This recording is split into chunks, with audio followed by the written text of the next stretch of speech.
with Thesis, Say Hi, and Jesse Danger Arusali, two middle-aged rap archivists with far-ranging enthusiasm deep into the hard science of probability and what their friends are up to lately. This week, they are visited by the one and only legend, Say Lars.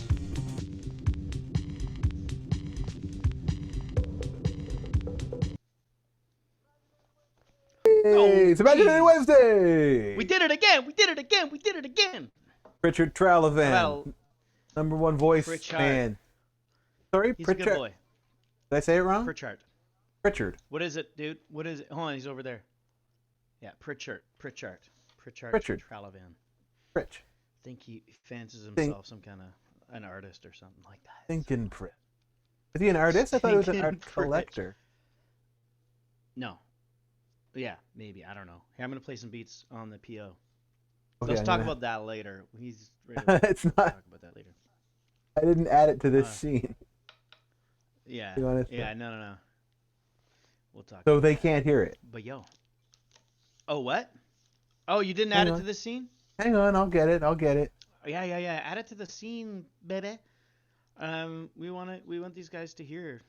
I was trying to like get people last minute to check out the stream like usual. Post up stuff. I might post the thing right now because dude, this is a good interview. We do have Big Mean Joseph in the chat. Young Joey. Grew up 3 Sugars. I guess he's excited for the new Uncle Fester record coming in a couple days. Oh yes. Hey, Joe's record is dope. Your homie Yeah. Joe.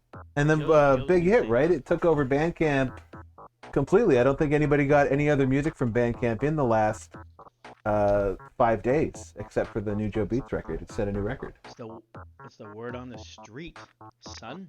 That's where I heard it. I was listening on the street. Oh, dude, I don't know, but the playback here has me doing my shapeshifting again. That's kind of cool. I'm Yeah, alright with that.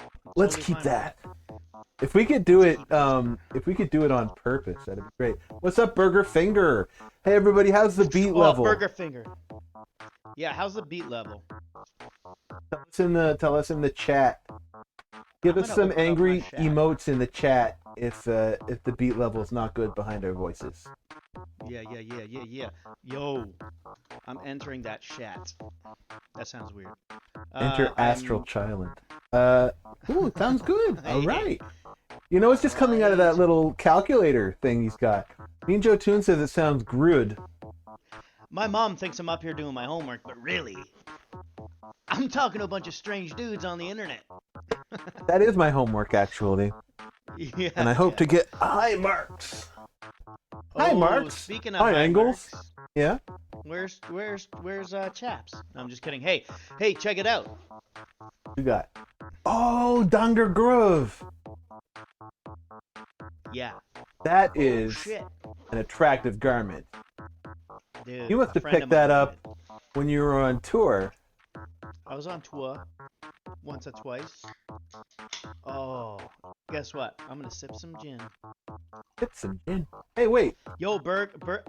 But Yeah. yo, what's you're pouring one of these? It's pretty blasphemous. What do you got there? You're pouring Eau Gotta- Pétillant? Blue Menu? Grapefruit. Yeah. I got lime right Oh, now. son. See, I wish I had lime. I shouldn't be pouring really the grapefruit with the. But it Grapefruit good. is the illest. It is good. Yeah? I don't know. Actually, it's Yeah. making you look a little fucked up. Oh, you're better now. Ooh. Am I shapeshifting all day? Yeah. That's good. That's cool. Shapeshifting like a circus clown. Usually. Yo, hey, I heard a good thing Burger Finger just did. Man, Joey says grapefruit's awful. He doesn't even like cucumbers that I know, but I don't like cucumbers, and I love grapefruit. So I don't know, like, this is really confusing me about our relationship. It sounds like a math equation. Let me figure it out. Okay. If A can equal B, but B doesn't always have to include C in case Jesse, but it does include C in case Joey, Okay. what will the outcome be? A dope beat. Isn't that just Butler lyrics? Yeah.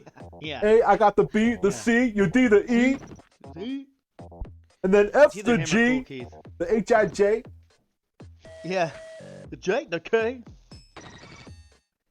Yeah. Grapefruit, Joe Toon says, and cucumbers taste the same. Mean Joe Toons is a goddamn liar. Yeah, They he's got a taste tongue opposite. of cardboard. He's got a tongue of cardboard. Not a He's been good knocking kisser. wires around all night. Yeah, well, he's been knocking wires around all night. Hey, I was knocking wires last night. It's kind of stupid. You can skip through it, but I was putting together the buttons on my SP404. New big buttons on there. It was fun. Do you have it nearby? Do you want to show them? I left it in the other room, man. He's embarrassed. He put bright red new pads on it, and they're beautiful, big, soft, gushy pads, and it's got a bright yellow case, and he says, "Oh, it looks like a McDonald's hot dog." No, you said it looked like Kraft Dinner and hot dogs, but I thought it looked like a large fry. Well, large fry is like red with a little yellow stripe, so I don't know what the fuck you're talking. Like a Wendy's fry. It looks like a Wendy's biggie. Whoa, I'm tuning you out. This is what it looks like. Sorry, buddy. Actually, keep it up there, and I'm gonna turn you down on my end. Oh no, it doesn't work in my ear. No, it doesn't work like that.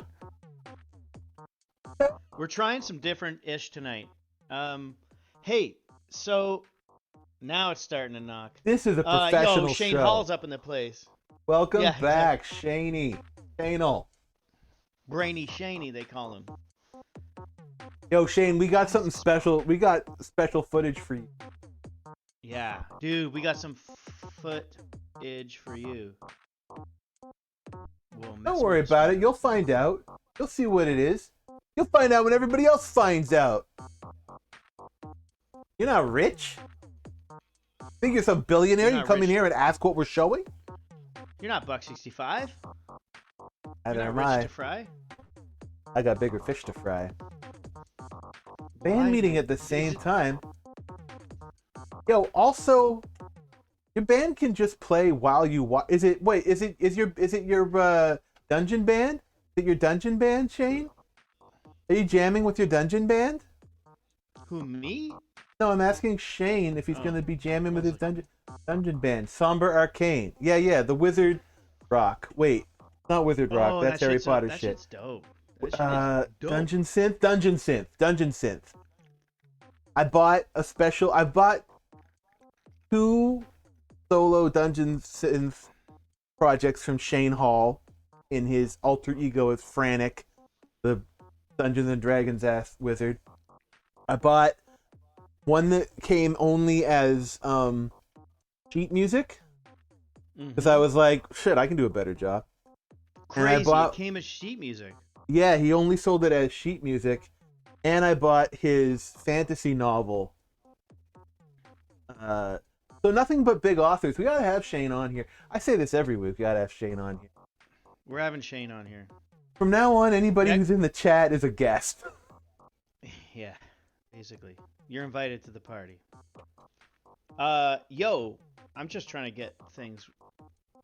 This is being weird. Really? Because it sounded fine. Cool. All right. Your body's glitching out, which I'm enjoying a lot.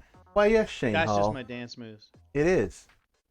Yeah, but your dance moves is like if you had like a runtime error on an Acne. That's awesome. Grown up Mike, you didn't miss anything yet. We've just been bantering. We've just been shooting the gift like banter claws. Banta tracks. You're gonna be banter fodder. Yeah. So yeah. I watched last night. Okay, 2 nights ago, I watched episode 2, and I'm not gonna get into. I have a lot to say about that, but I'm gonna save it up. I'm gonna let it ferment. Movie's fucking stupid. Save it for the space fights, man. But then, so I was ranting at Thesis about that last night when we were planning for this show. And right after that, I was so worked up and hungry. Right. I ordered some Swiss chalet. I was eating chicken, and I need something to occupy my brain while I'm eating. So I was like, I got Disney Plus. Maybe it's time for me to finally watch these Clone Wars and see if they did anything in that time period of Star Wars that was okay. But I had trouble using the search function on the Disney Plus on my PlayStation 4. Oh, yeah. I was like, it's a show, right? I need to find seasons of a show. And I opened up something. I was like, oh, this is weird. There's only one thing here, so it must be the beginning. And I started to play it, and it was a feature film. I only realized 40 minutes into it. That one's bad. I think I maybe skipped it. Yeah. It introduces Ahsoka Tano. It does. There's some decent stuff in it, but it's not that good. Like, the series is actually pretty good. Yeah, I'm still gonna check. Honestly, it was a lot less bad than episodes 1 and 2, which I had just watched. True. As far as action set pieces, it was actually entertaining, which I didn't find anything entertaining. It was weird that it was like a straight up war movie for babies again, but not as insultingly for babies. Grown Up Mike says the baby hut is the best part. The baby hut was dope. I still think that I just don't buy the personality of Anakin Skywalker as a man who grows up to be Darth Vader. Yeah. He just feels like, I don't know, grumpy Luke. But yeah, he's a whiny boy. Yeah. He's a whiny boy. He's like, oh. Personality wise, not super hot. But yo, Jabba the Hutt has a gay uncle who betrays him. Does he? Yeah, Zero the Hutt. What? A flamboyant drag performer. What? Gangster uncle who lives on Coruscant. Whoa. Feels a lot like King Herod from Christ Superstar. But Shane says, why don't you ditch the Zero the Hutt? Get with the Hero the Hutt. I wanna So anyway, it put me in a slightly better mood than the actual prequels have, even though it's still not on the level of what I actually come around here for. I started to get a little bit it feels more like it's in the universe of The Mandalorian, which is fine. Do you like Mandalorian? Yes or no? Yeah. Mandalorian's dope. Okay, cool. No Star Wars. Yeah, it's definitely not Star Wars. I mean, it's definitely no, the OGs are the best. They really are. They're the original gangster. Yes. Yes. Ice-T does have a cameo in there. You just he has can't a really point. see it. Oh yeah, no, he plays a kangaroo. It's the same kangaroo character he plays in Tank Girl. Which I believe was his film debut. Or maybe he was in Colors also. Was he in Colors or was he just on the soundtrack? I don't know, homie. Okay, that's cool. I don't know. Hey. Glitter Macaroon says Rebels is better so far. Yeah. So welcome to Anticon Night. Yeah, welcome to the Anticon show. I still just get mad about Star Wars constantly. Yeah. So we have some things to talk about, and let's give them something to talk about. Yeah. How about love? Love. I don't know about that. No. Oh, happy Valentine's Day, I suppose. Yeah. This is the episode. This is the Valentinesian episode.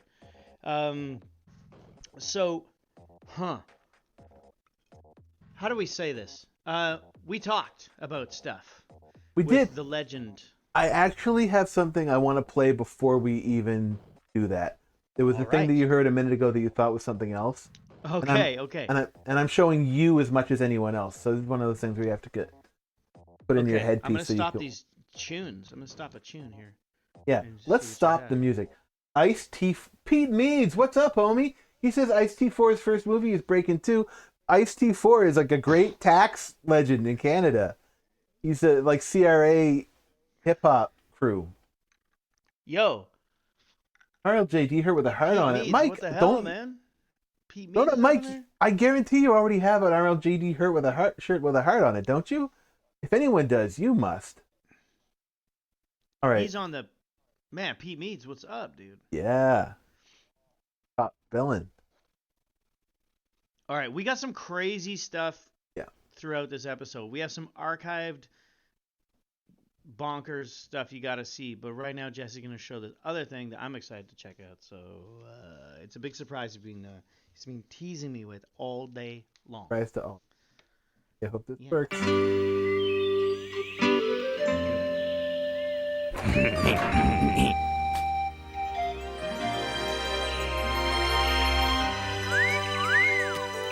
Yeah. How's it going? Yeah, nice boobs, honey.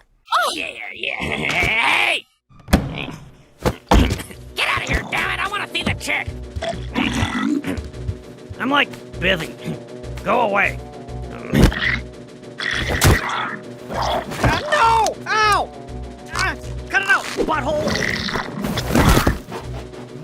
Hey.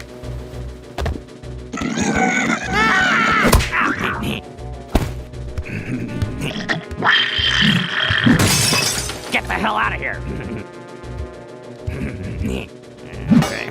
Okay. I'll just put this here.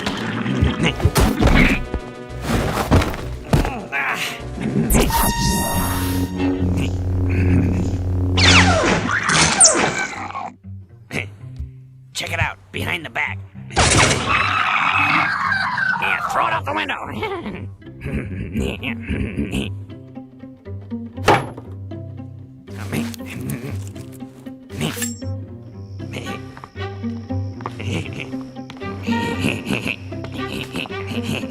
Yeah, that's gonna be cool. Yeah.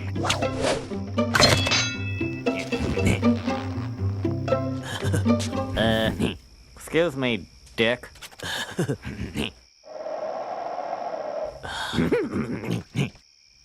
You might die. Shut up, butthead. I'm probably gonna make out with her first before we, get down. You dumbass, it won't work that way.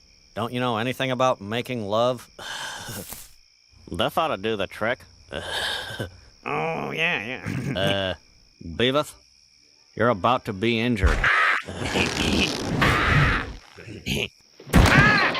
He's fallen and he can't get it up. Oh, yeah. For me? Oh, how sweet. That's the kind of guy I am. One quick kiss. What the hell are you doing here? Daddy! Gavin's after Daddy! I just thought of something. Yeah.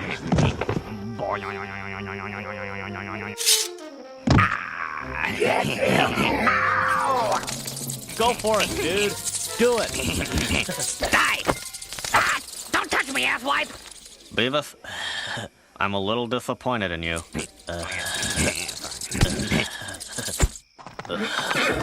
Later, dude. Slap him in the butt! Whoa, that's close. Whoa, you're definitely going to hell. Here I come.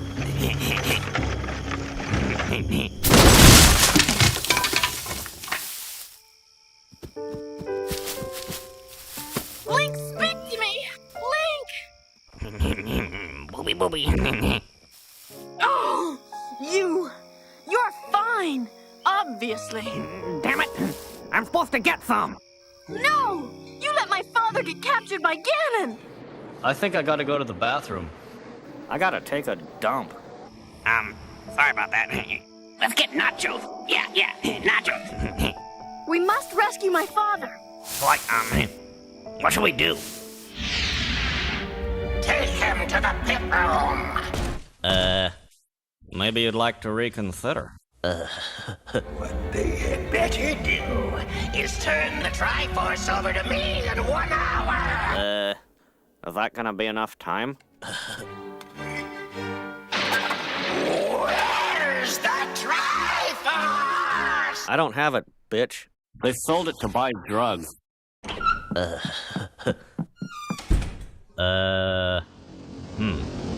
Well, this isn't very good. My life is like flashing in front of my eyes. Not working is cool. My life kicks ass. Oh yeah. This sucks. Hey, what are you doing? Get this here. Yeah, damn, we're smooth. Give it to me. I was just going to. Salvos! Smell my finger. Smells like your butt. Is that all? Well, that should be easy enough.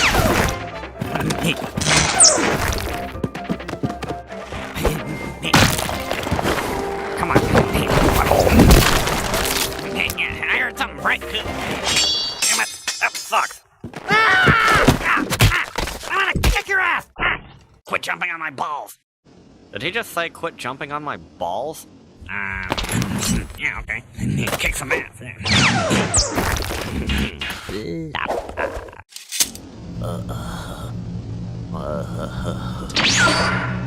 I sent my demands to the castle nearly an hour ago. Could you, like, not stand there and stuff? You'd better hope your daughter responds soon. Probably, like, another 5 minutes or something. I think I got an idea. Yeah, a bomb!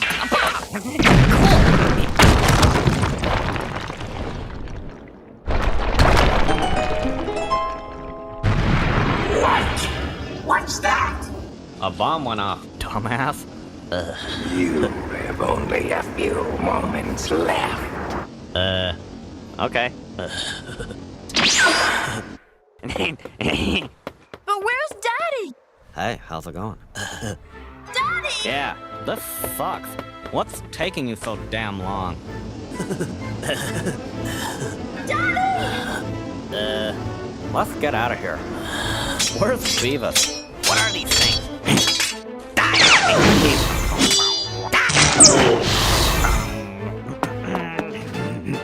Thanks, I needed that. Hey, get out of the way! Farewell, Link! Shut up, asswipe!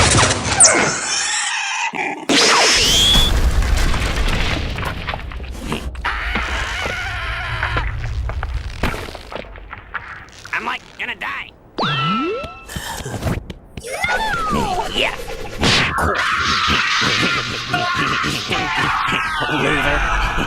Butthole. This chick rolls. My arm's getting tired.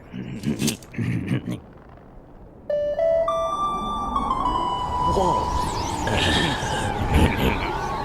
Hey, that thing flies pretty good. Can we go home now?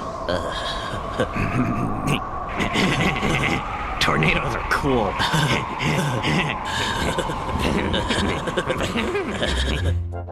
You're pretty cool, hero. I feel pretty good right about now. I suppose you do deserve some reward. So for you, a kiss. Yeah.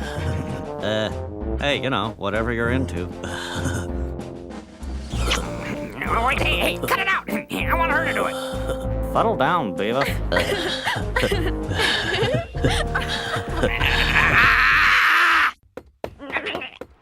Are you gonna jump again?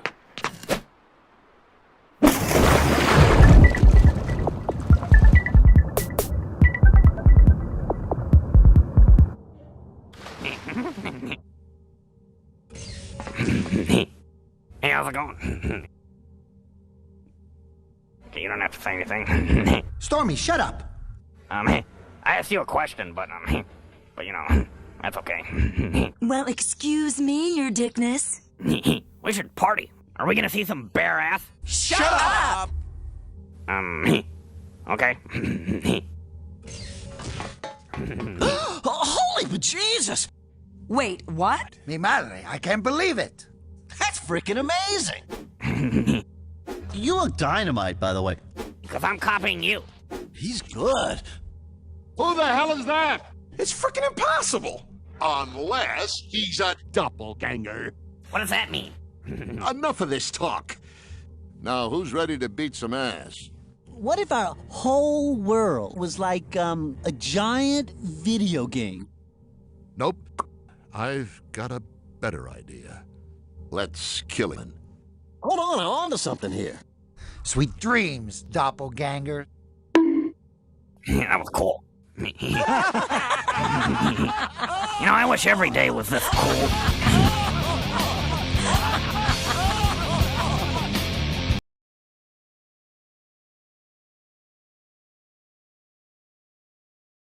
Okay, buddy. That's awesome, man. Did was that all right?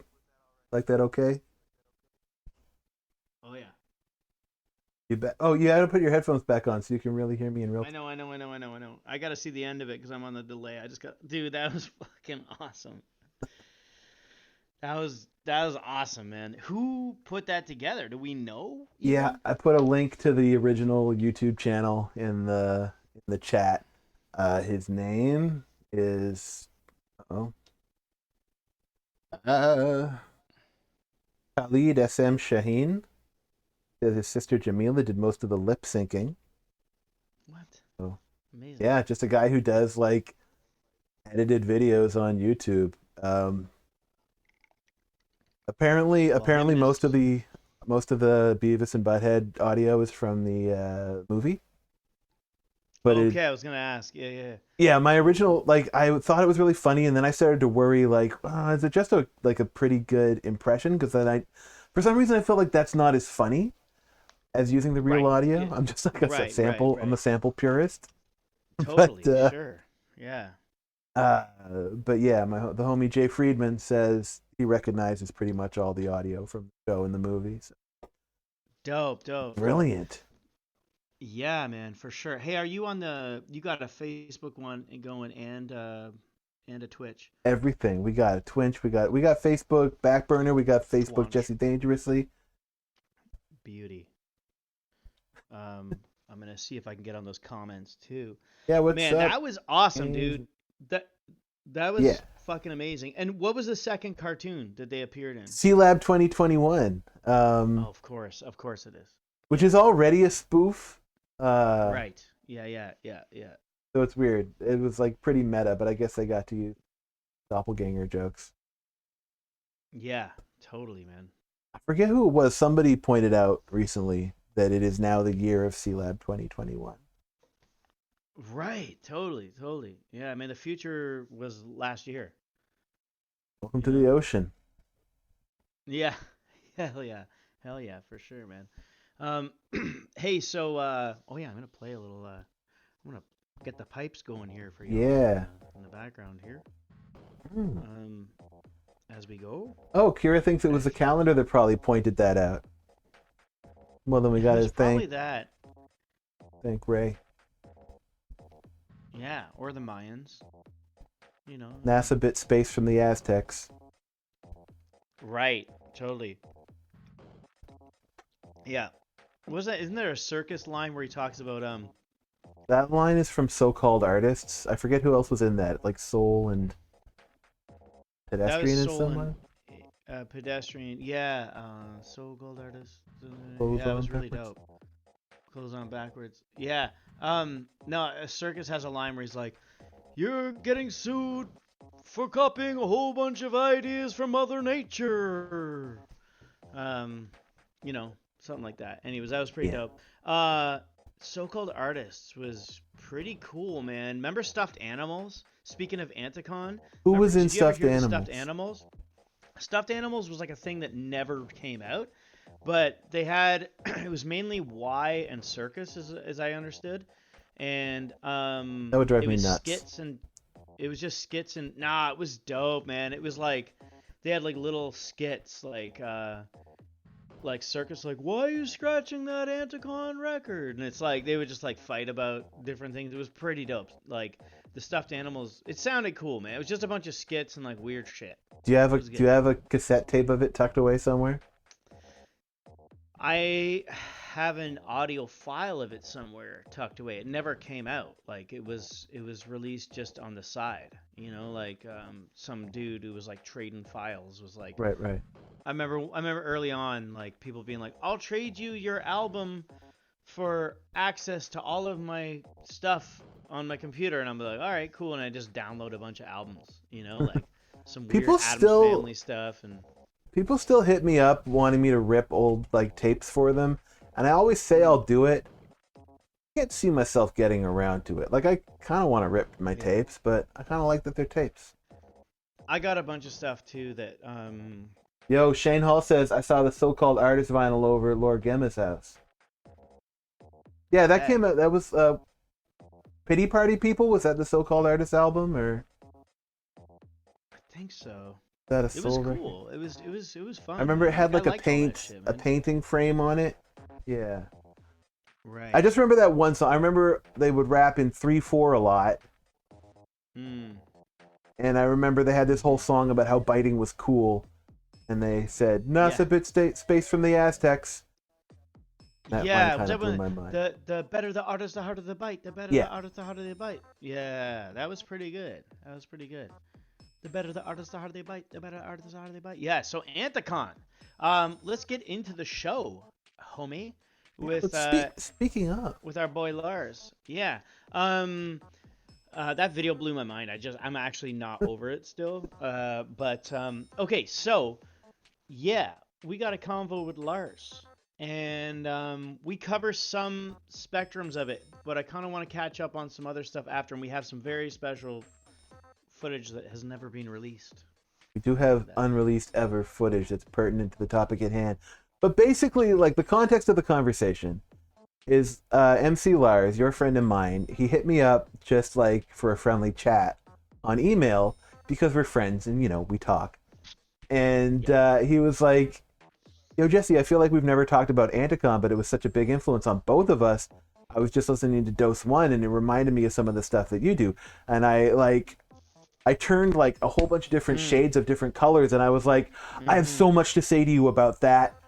Right. Come on our show. Yeah. I want to make this into content. We don't do friendship just for fun anymore." And he very graciously agreed to commoditize our friendship into this little package. And Thesis was along for the ride. So everybody ready? Yeah. Let's roll. Okay, Beef Needle, let's do this. How'd you two meet? Let's jump right into it. How'd you two meet? I mean, that's a real question. We could do it. We could do it all. Okay, how did you two meet? I brought you together right now. Right now, we just met, and we're in love already, man. Blue background. Couple of Game Boy boys. Game Boy. Oh yeah, that's right. Me and Thesis met in Halifax, where I grew up, and he went to art school, and he was a graffiti legend before I met him. I was like, because I was really like enthralled by the graffiti that was around town. It was a really, really around the turn of the century, I like to say. It was like a hotbed in Halifax. The hip hop scene and the graffiti scene were really tight, and there were a lot of buildings downtown that would get hit like pretty frequently, and so we would I became like a train spotter. Without even getting to the train yards of just like the local artists. And one of them who stood out and had such a different style was Thesis Sahib. And then, one time when I connected with the Backburner guys, I had heard a rumor that the local rapper No Self had met with Thesis Sahib and they had talked about rapping. And I think I knew that like he'd done an album cover for Buck 65, and then we were in the same room in Kilgore's like basement or something. One night I went to a Backburner party and somebody told me this is Thesis, and I geeked out. That's awesome, dude. Yeah, and then it turned out he did music too, which was okay. But That's tight. Yeah, it was super funny because like I had met Buck 65 and 62 in London when they were on tour when I was much younger. Like I'm like maybe 17 at the time. So they were on tour playing some shows here, and I had actually given them a broken turntable from one of my exes, and they did like the Jimi Hendrix on stage with it. And They burned it? And what's that? They burned it? Yeah, and my ex was right in the front row, and they were like, "That's my dad's old turntable." And I was like, "Go!" I'm such a jerk. Actually, here's the other crazy thing: the house I bought, her dad actually built the shed in the back that I converted into my studio. And now you've burnt that down as well. Exactly. Hey, now the night is young. We haven't gone there yet. But hey, so short story long. So I moved to Halifax basically because of the Sebutones and Fatso, my graffiti leader of the crew, one of the crews I belong to. And I remember seeing Jesse out at shows.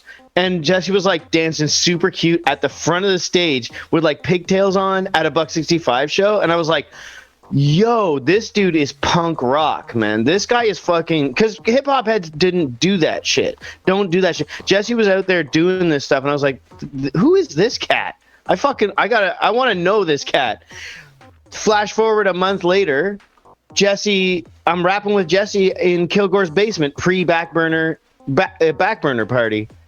And I was just like, I fell in love with this guy. And just right away, we started doing shows. I forget how many shows we did, but I mean, I forgot. But now when I look back on video, it's like I have a whole bunch of shows. Like we did protests and all types of stuff. Yeah. So anyways, this isn't even about us. This is about you, but we're going on because no one's What asking. year was that where you linked?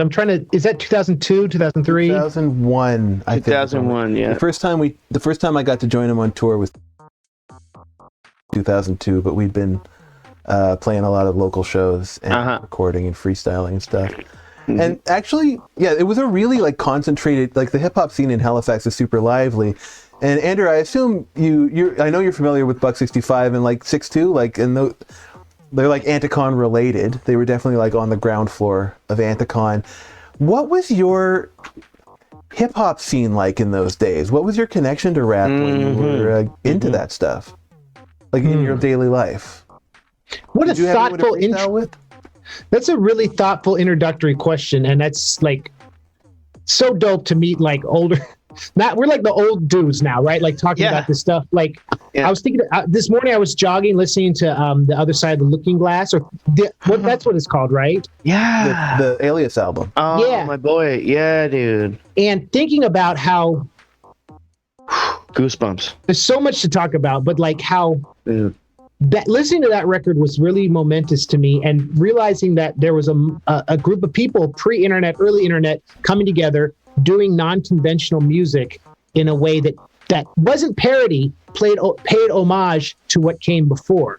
And it was organic and like the next generation of that. So to answer your question, Jesse, I always felt kind of like, took me a minute to find that. I had a radio show in college that I did. I called it Pandora's Beatbox. Mm-hmm. And I'd have MCs come and freestyle on the air, and that was 2002. And then at parties and stuff, there'd always be a back porch cipher of people who didn't go to Stanford, who were just showing up to rap. And that was always common. And I remember once on my radio, I'd play stuff on the show that people weren't playing. I remember I played Idea coming out of like a Alias song, and someone called and they're like, I was like, hello. And they're like, you're playing really terrible hip hop. And I just hung up.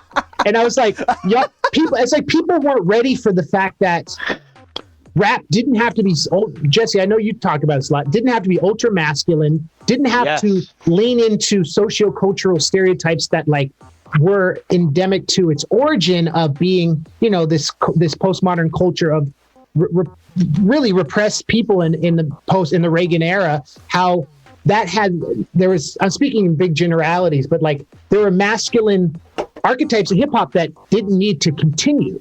And I think it took me a while to find like sensitive, thoughtful friends who were willing to relook at that and not feel like they were selling out the art form or doing it a disservice. So honestly, people like Jesse, people like Frontalot, people like MC Chris back when he and I were, closer, and even people like, when it was meeting people on the internet that I collaborate with was the entry point, realizing that hip hop was changing, but still authentic. It wasn't a parody of itself. And my connection with all that was like I did a term in 2003 overseas in Oxford, and I was rapping at the pubs opening for bands. And I remember I saw Soul on tour with Grand Buffet. Oh, dope. In London, and that was the first time I heard of Soul. And so it was like this era of like stuff was bubbling, but it was bubbling outside of the U.S. and it was in creative places where it was like, oh, this is a sea change of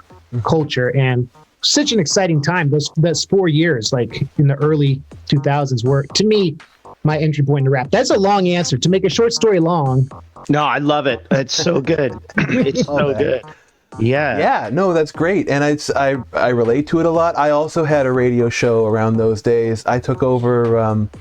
That was before I took over Buck 65's radio show, but I had a show on the same type network. That's so cool. Network. What do they call it? Station. Radio Stations. CKDU, and I remember I did a lot of overnight shows, and I would be playing hip hop that I thought was like the most exciting, dynamic stuff, and I would get calls of people going like, "Can you play some Tupac? Can you rap?"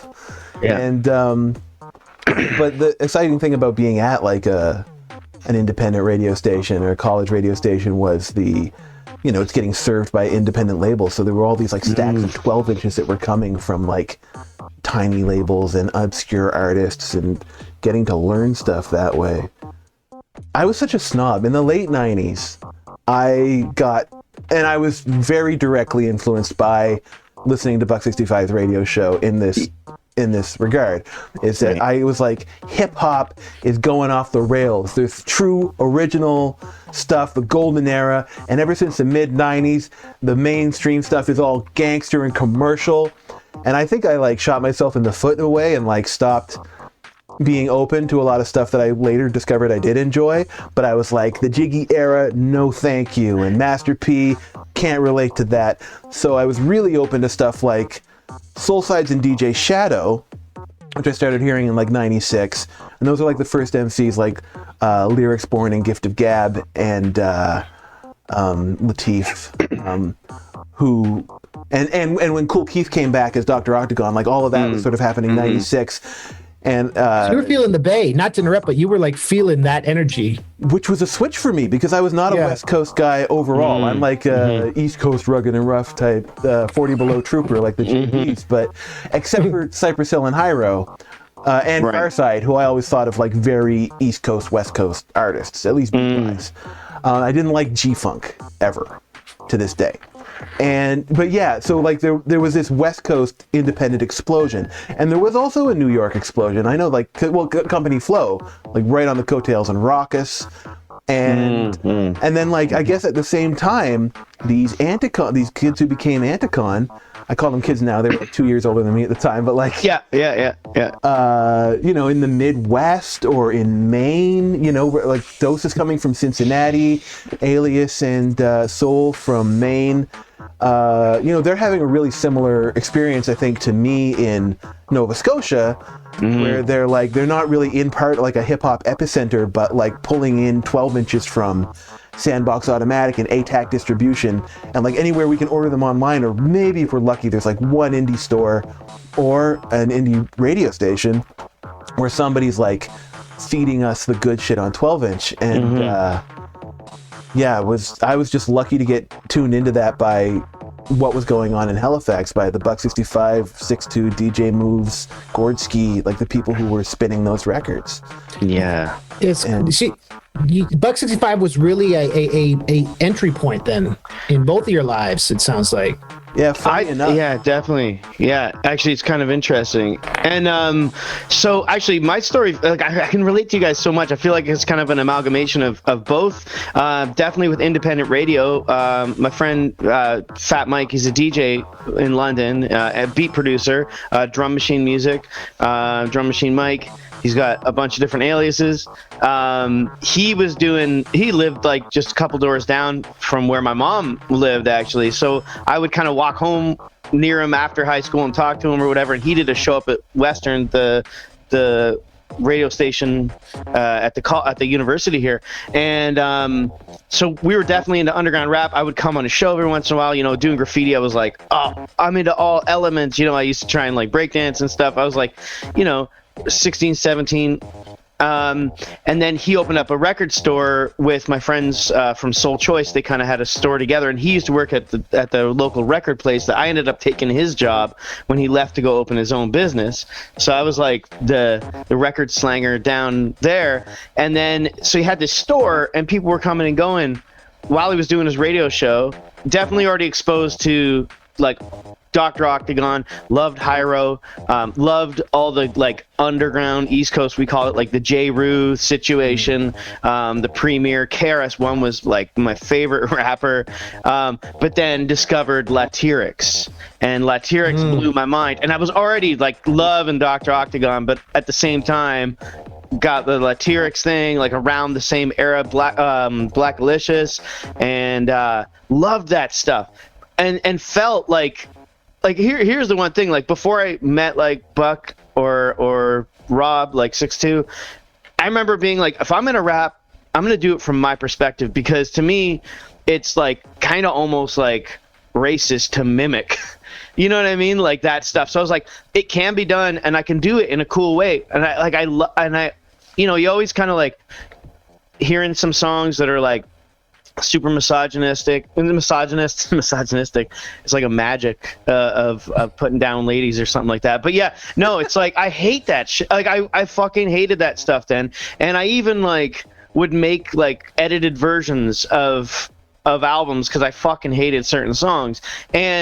But I loved stuff like Fellowship. Freestyle Fellowship was a mind blow, like it just blew my fucking mind. And like that was my entry into like, so there's Fellowship, Blackalicious, Latyrix, like this thing, and then like Dr. Octagon in the mix.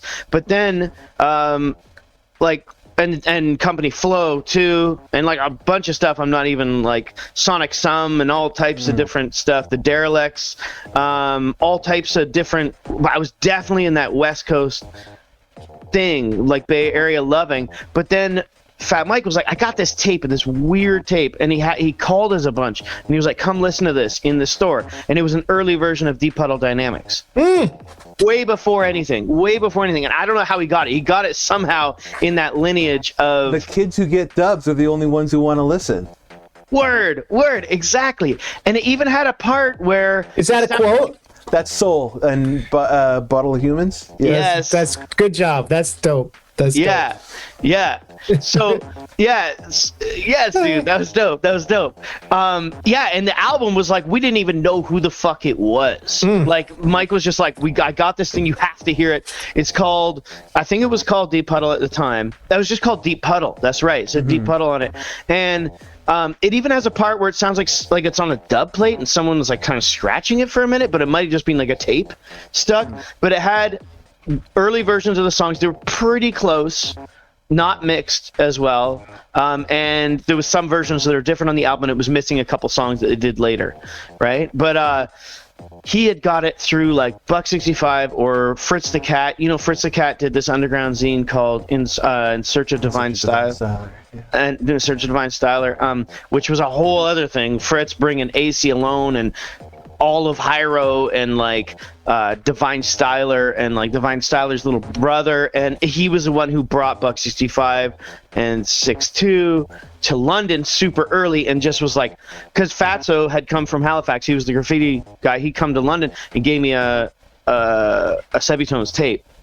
Anyways, so that's my intro to it. I have an extended story I can talk to you later about how he befriended Anticon and technically was on the label for a short minute too, but we can get into that a little later. But is there a London in Canada, or are you talking about England? Sorry, London, Ontario, Canada. Okay. And one thing I wanted to mention, actually, was a funny relation to what you just said, was a homie was posting pictures of a Halifax zine from back then. Like, I moved to Halifax in the 99.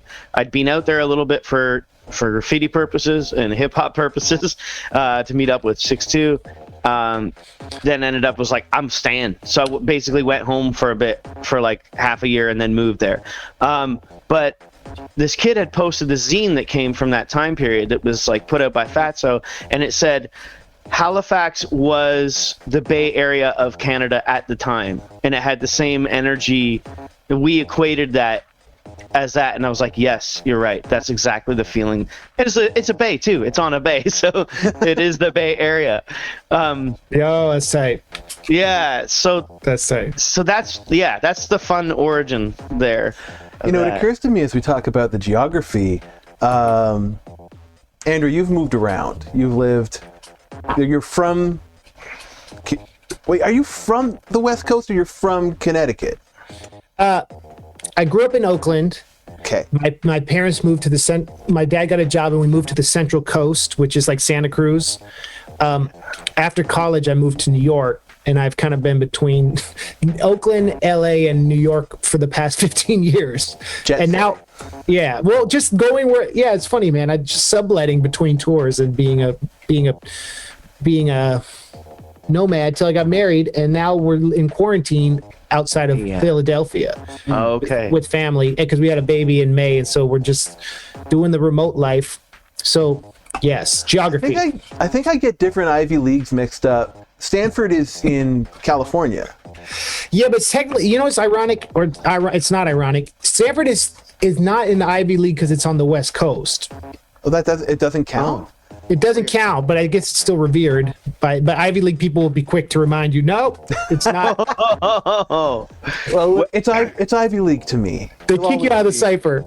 Is Ivy League only in the East Coast? Is Ivy League? Yeah, because it's Ivy meaning 4, so it's the Roman numeral 4. So it's Harvard, Yale, Princeton, and Dartmouth were the first 4. So the Ivy League, and then Brown and other schools started. It's just classist academia. Sneaky jerks. I had no idea. So it's like Ivy, like Blue Ivy, like Blueprint Ford, Jay-Z's child. Oh, that's what's up. Yeah, that's a reference. Yeah. Wait, Jesse, can I say something real quick? Yeah. So you guys talked about how Hyro and Anticon were both influential to both of you, right? Yeah.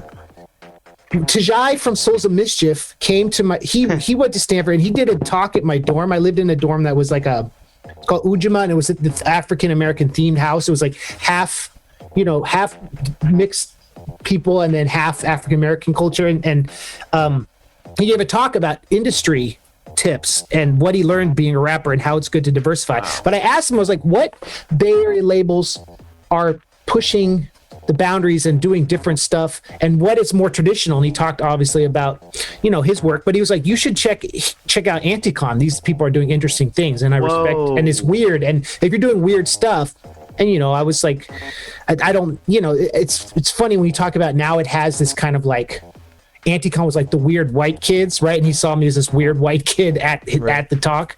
Not to break it down to that basic kind of like way of looking at it, but he was like, you should check them out. And it was interesting that I got turned on to Anticon by him early on too. Wow. I would never have guessed. And I guess it's funny Pajay was talking about diversifying because he's like an architect now. Yeah. He was coming back. Right. He was saying, he did this thing I'll never forget. He's like, you don't want to just be this guy on stage with the mic. Like, just be this for your whole life. That's so boring. Try to do other stuff. Yeah, because he went to UC Berkeley and got his architecture master's like semi-recently. Mm-hmm. I've heard some great interviews with him. I think it was on the House List podcast. Have you heard that podcast yet? Peter Agostin. I did an interview with him. What? That's my dude. He's awesome. So cool. Oh, man. He's so good. Oh, wow. That's amazing.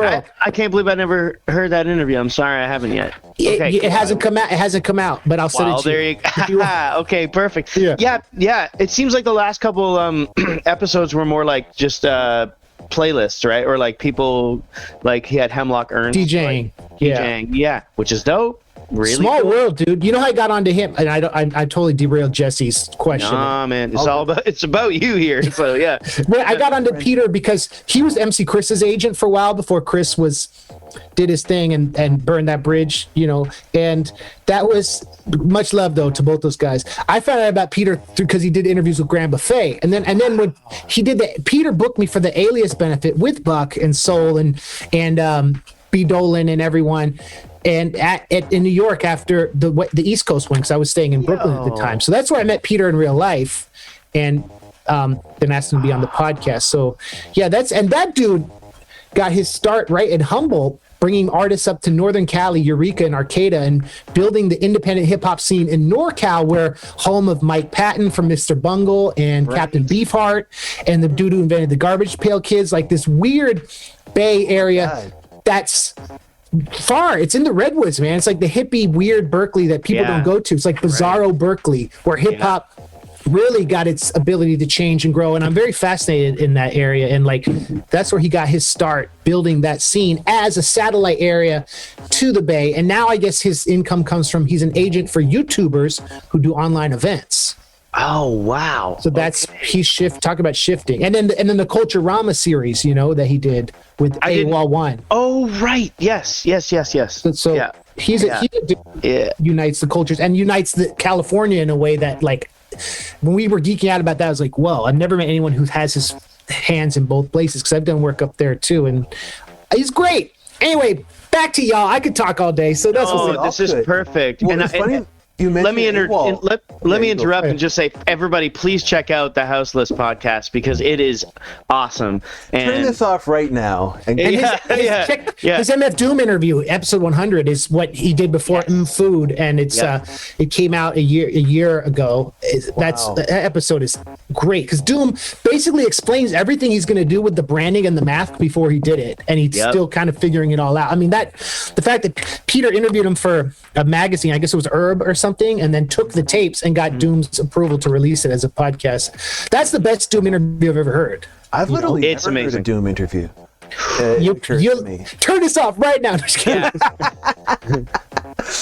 But you mentioned AWOL 1 just now, and it occurred, like, we skipped right over like Shapeshifters, which is a piece of that whole West Coast weirdo rap puzzle.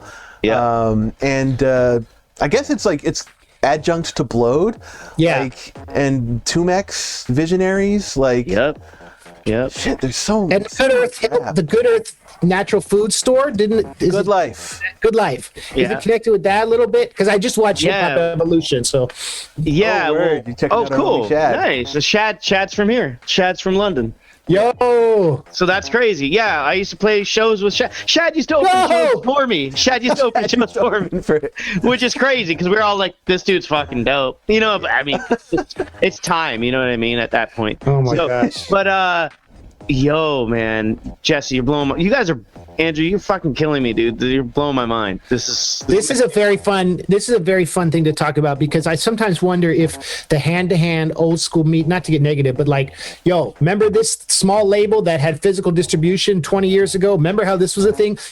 You talk to people about it, and I think sometimes people don't think about it or care about it. It's a very small group of people, these hip-hop purists, who care about how the Gutenberg press reinvented culture in the 1500s, right? There's all these jumps in how we express ourselves that have a physical breadcrumb trail that gets forgotten, I think, when you look at Spotify plays and you look at someone like from that era who was a star, and now they're really not doing it in the digital realm. But that is why we're all here, and so it's like fun to dissect and go back to our human memories, because the algorithms really want us to forget and only stream Machine Gun Kelly. No disrespect to him, he's tight, but I'm just saying.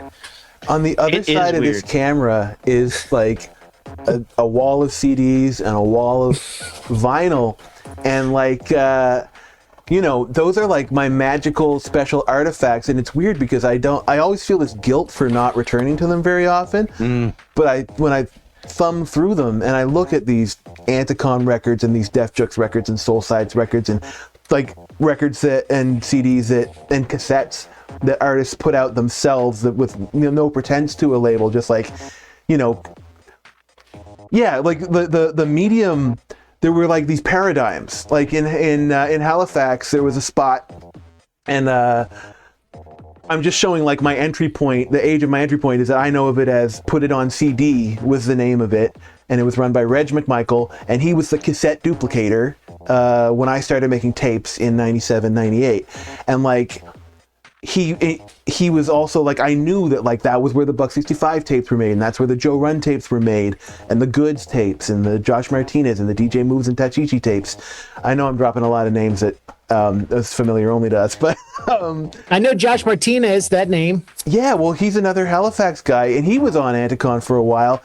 Hot Goss, I believe he got, it's only semi-knowledge, I believe he got dropped for bootlegging his own unfinished album.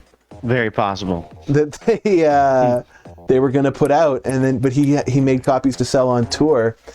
And the physical merch sales were so important back then.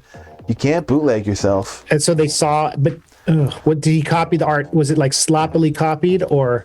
It was pretty. He was. I think he was like redoing them at FedEx Kinkos everywhere, like they were. Yeah, no, it was. I mean, it was very handmade, very labor of love, like a lot of our tapes and CDs were at the time. I think he did a tape first, and anyway, I shouldn't speak on it too much because it's really rumors. But rumors were so important back then. Right. And we're talking. Yeah. Sorry. No problem. Well, like I remember being at the Josh Martinez album release show for Hooded Fang, which I had 2 beats on, and I overheard, I think it was Gordsky and 6'2" talking about what turned out to be Dear LP. Had heard, because they had the inside scoop because they knew Soul, and they were like, yeah, apparently he recorded his phone call. Oh, they were talking about Linda Tripp, listeners, viewers. LP and Soul had a beef, and it seemed one-sided at first, and then there was this really cruel diss track with a Bjork sample that I love Koflo. Tell Len I want to be down. Ask Len. I want to be down. Oh, it hurts. But Vortal, is that true? Nah. We calls Vortal on the track because Soul accused him of biting Vortal. Right. And then he signed him and made Cannibal Ox right after, too. He's like, oh, you think I'm biting him? No, he's super down with me. He's my buddy, actually. Yeah, we pals. That's a crazy moment. And that was like, oh, there's beefs with it. It's like when nerdcore people were like, actually, this person doesn't get along with this person, blah, blah, blah. It's it makes it more interesting that like no one cares about the Soul saying they're like the Spice Girls of indie rap. Right now, no one cares. Like that seems like such a weird thing, but back then I was like, Well, he was promoting them. At the time, he was like, yo, check this out. We're talking about the stuff that you can't even learn about anywhere else. And they just didn't like the comparison because they were macho New York guys. Mm-hmm. And Soul had long hair. And that's right. The cultural hegemony that New York used to play over independent rap, and how stuff like Deep Puddle Dynamics uniting some of the Rhyme Series camp and everyone like, here we go. New York is not the only city. And of course, like Ontario and Canada and the rest of the world was like, that's what's up. So Soul was seen as a hero for that in a way by questioning that, even though it's funny though too, because so from the perspective I got, where I ended up like living with 6'2" was soon after moving to Halifax. So I was already close with Buck I'm not close. No one's close with Buck, but I was like friends with him. Did album covers for him. Did some stuff and was down and hearing all this stuff. And this is like, so I had a tape of Deep Puddle, and then actually, should I tell that story now, Jesse? But or that whole arc of that kind of thing. But yeah. As far as I knew, a lot of people actually from Rhyme Sayers camp were distancing themselves from Anticon because of Soul. Because of that beef. Because of that beef with LP. And that was basically the reason. So as much as it was because they'd made kind of Deep Puddle kind of it was pre-Anticon. You know what I mean? Yeah. I don't think they came and said, we are a label, we're doing this thing. It's all these rappers got together. Now, another side story I heard was Rob 6'2" saying that he was invited to go rap on that album. And possibly Buck too, from the story I got, was that because they were communicating with those guys. It was here's everybody who's super down with this underground stuff, because they were in Maine and the rest of them were up in Cincinnati and Minnesota. Minneapolis, is it? Yeah. Minneapolis, sorry. Yeah. And so they all traveled to this place to do this, and I guess Rob had an invite. That's what I heard, which would have been totally different. Can you imagine if like 6'2" was on that project, you know? But or even sad. Buck. Yeah, exactly. Yeah. Or Buck, you know? Can I ask a 6'2" question real quick? It's a quick one. Definitely. So I didn't know 6'2". So I knew 6'2" and Buck 65 were both Canadian. I didn't realize that they were like homies. And also, it makes me think about the 6'2" track he produced for Sage, where he's like, "We lost contact, spaceman," or whatever, which is about Buck. How did Buck feel about that when 6'2" produced Sage's Buck diss? Sage was staying at my house because of Rob when he was recording a lot of the stuff for Hope, and I believe that's around the same time that came out. And well, Jesse, you might have better insight into it. I know that Sage and Buck have been cool for a long time since then. Yeah. I think there was basically a time where a lot of people felt like when Rich signed to a major label and but he did lose contact with a lot of his friends and people that he'd worked really closely with. And some of them worked it out with him, and some of them never did. So Rich and Rob have not been in touch. Like they had a group together. They were the Sebutones, and they also were HTML, the Halifax Turntable Massacre, like DJ crew with other DJs in Halifax, and they were really, really pushing like DJ culture and like turntablism here together. But there was, just on a personal level, they split apart quite a while ago. But since Sebutones was like the thing that like brought them out there, and they were always together when they appeared on Anticon, which was how a lot of people found out about them. They've wound up like associated ever since. But yeah, I think that probably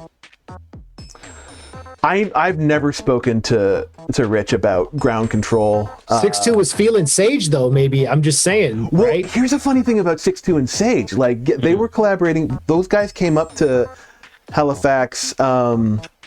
Like Sage and ADM came to Halifax together, and with Shalem as the DJ. Way before Scribble Jam. Was this non-profits era or the early? Before like that. Bounce. It was Bounce. It was like Bounce and DJ Shalem will make you wanna bounce. Yeah. And what's the track with vocab on it? Those non-profits. Word Perfect. Oh no! All words, no play came just after, because that was like the cover that had like the picture cover vinyl, but these were like the scrappy just had the Scrabble on jackets. Yeah. And so they were doing stuff together, and shoot, what was I saying about that? Sage and 6'2" and coming up with ADM to Halifax and Sage and 6'2"'s relationship. Oh yeah. And so they were working together, and they recorded this like 20-minute song called The Canada Project. That was so dope. 6'2" was making this instrumental album, this 10-inch. It eventually became a 10-inch called The Secrets That Houses Keep. And this is one of the great like rumors that I heard, through like people who were friends with people who were friends, is that Sage jacked, like he had just a dub of the instrumental album, and he just rapped over it, and that was Crack Pipes. He just like took a whole side of the instrumental record with the beat change and everything, and like sent it to Rob and was like, "Hey, you produced this song for me." Was Rob down? He let it happened. I mean, that's Sage's best song, right? One of them. It was certainly an early standout. Although, man, on Personal Journals, there's Mayonnaise had some hard beats. Oh yeah. What about the Angel? With Broken Wings? Yeah. That one's not my favorite. That's too soft. I like that hard shit.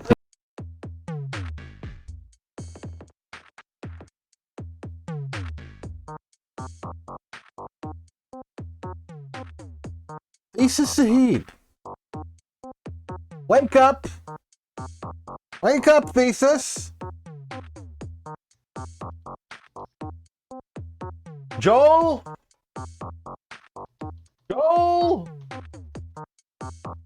Joel, would you wake Thesis, please? Joel!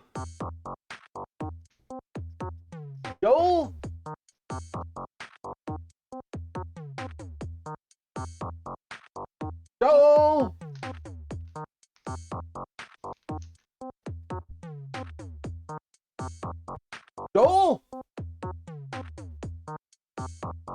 Joel!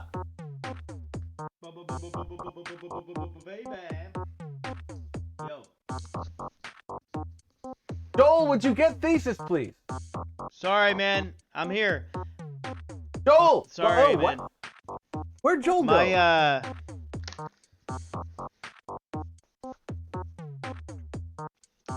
Yo. I know. Vibe into this beat. I'm like way behind in the fucking stream that I can see in my house. So I was just reliving the moment while trying to type to the homies on the internet.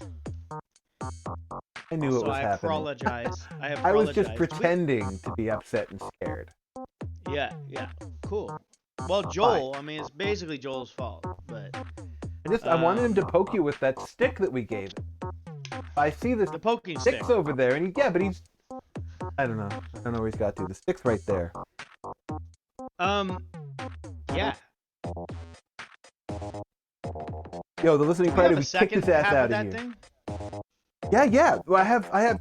It's a 3-parter, but this is actually the best moment in the whole thing to share your surprise.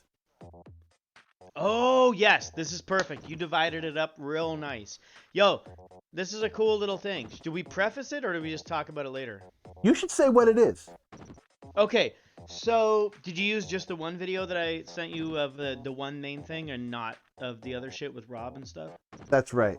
Sorry. Okay, cool. Sorry for everybody there. We didn't talk about this beforehand. We just went on fucking and did this.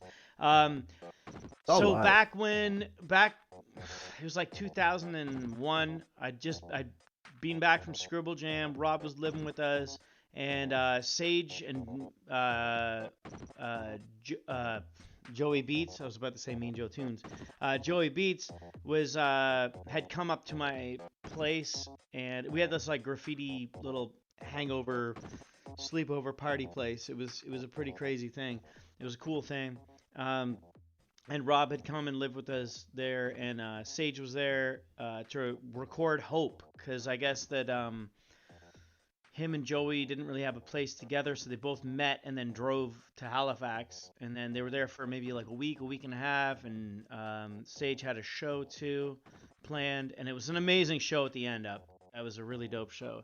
But they spent like a week there just like running around, and we actually spent most of the time just like kind of getting crazy, and them doing some stuff. Crazy. Yeah, like I don't know if they actually look. Yeah, I mean they were recording some like video footage and just running around like causing mayhem in the city. To be honest, they were just running around being hilarious, and we just kind of walk around together. I think they came. Every guest who came to our house generally came to the train yards with us too. I don't know if he came. I forget. Maybe one of the dudes did and one didn't. I forget. But like they were around for some graffiti mayhem too. Like we were just like everybody who came to the house would just cause mayhem. And so they were like sleeping on our living room floor and trying to record Hope.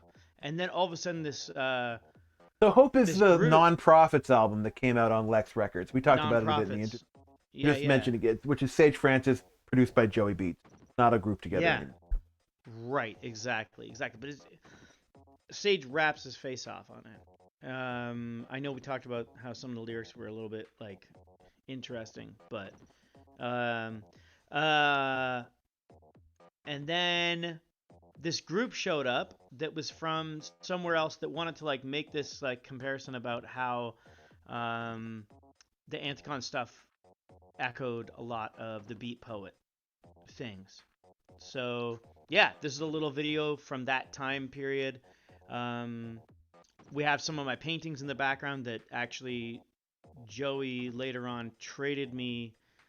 You don't have to for the beat. That's in the became. Yeah, that's in the interview. Sure. But yeah. If you can you pause your Pocket Operator while I play this? Definitely. Yeah. So if you folks like the album Hope, this is gonna blow your frickin' nuts off. Yeah. Sorry, my stream is actually Gun God's first verse for the second verse. film the movie people. Make him feel nervous. It's such a crime, he's a stranger to your lust. The Secret Service agents must go against all machines with rage and disgust. We'll make you rust with saliva and spit. The stage will get rushed if your rhymes are counterfeit. Major pluses if I like the sound of it. Strange enough, you don't know how to get down, so turn it down a bit. Now or then, sex scenes of wet dreams and fantasies in Halifax got me coming through with battle raps. Yeah. Yeah. Sounds like a plan. My man Joe Beats, the sample is in his hand. Joe Beats. Sounds like a plan. My man 6'2". No need for him to be in the clan. Sounds like a plan. Fuck that. Shut up. What? My man.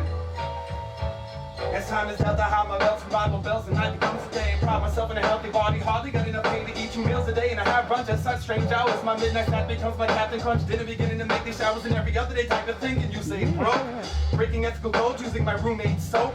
His toothpaste is dope, except in blue sparklies. I often squeeze, sparing a mouse on my finger, and wash my teeth until the tartar leaves. Yellow tint's starting to bother me. They sell their shit so cheap, so refills on the coffee are free. Apologies to the cafe downstairs. I know they hate this, having a minor rapidly find a reason to leave and not tip the waitress. Wait just a minute, I may busting fitted, a mouse of flows, but booty bouncing hoes ain't win it. Give me a baby seal, I give you a club hit. Give me a lady skill, I come quick. Give me a day to heal the night after you make me feel like fucking shit. Sounds like a plan. Yeah. What you know about the dirty side? Tell me what you know about the dirty side. What you gonna do? Joe Beats. Look at this, the computer technician. Wait, man. What can I put on next? What can you put on next? Why don't you put me on? This is my joint. This is my favorite. Beat is so hitting.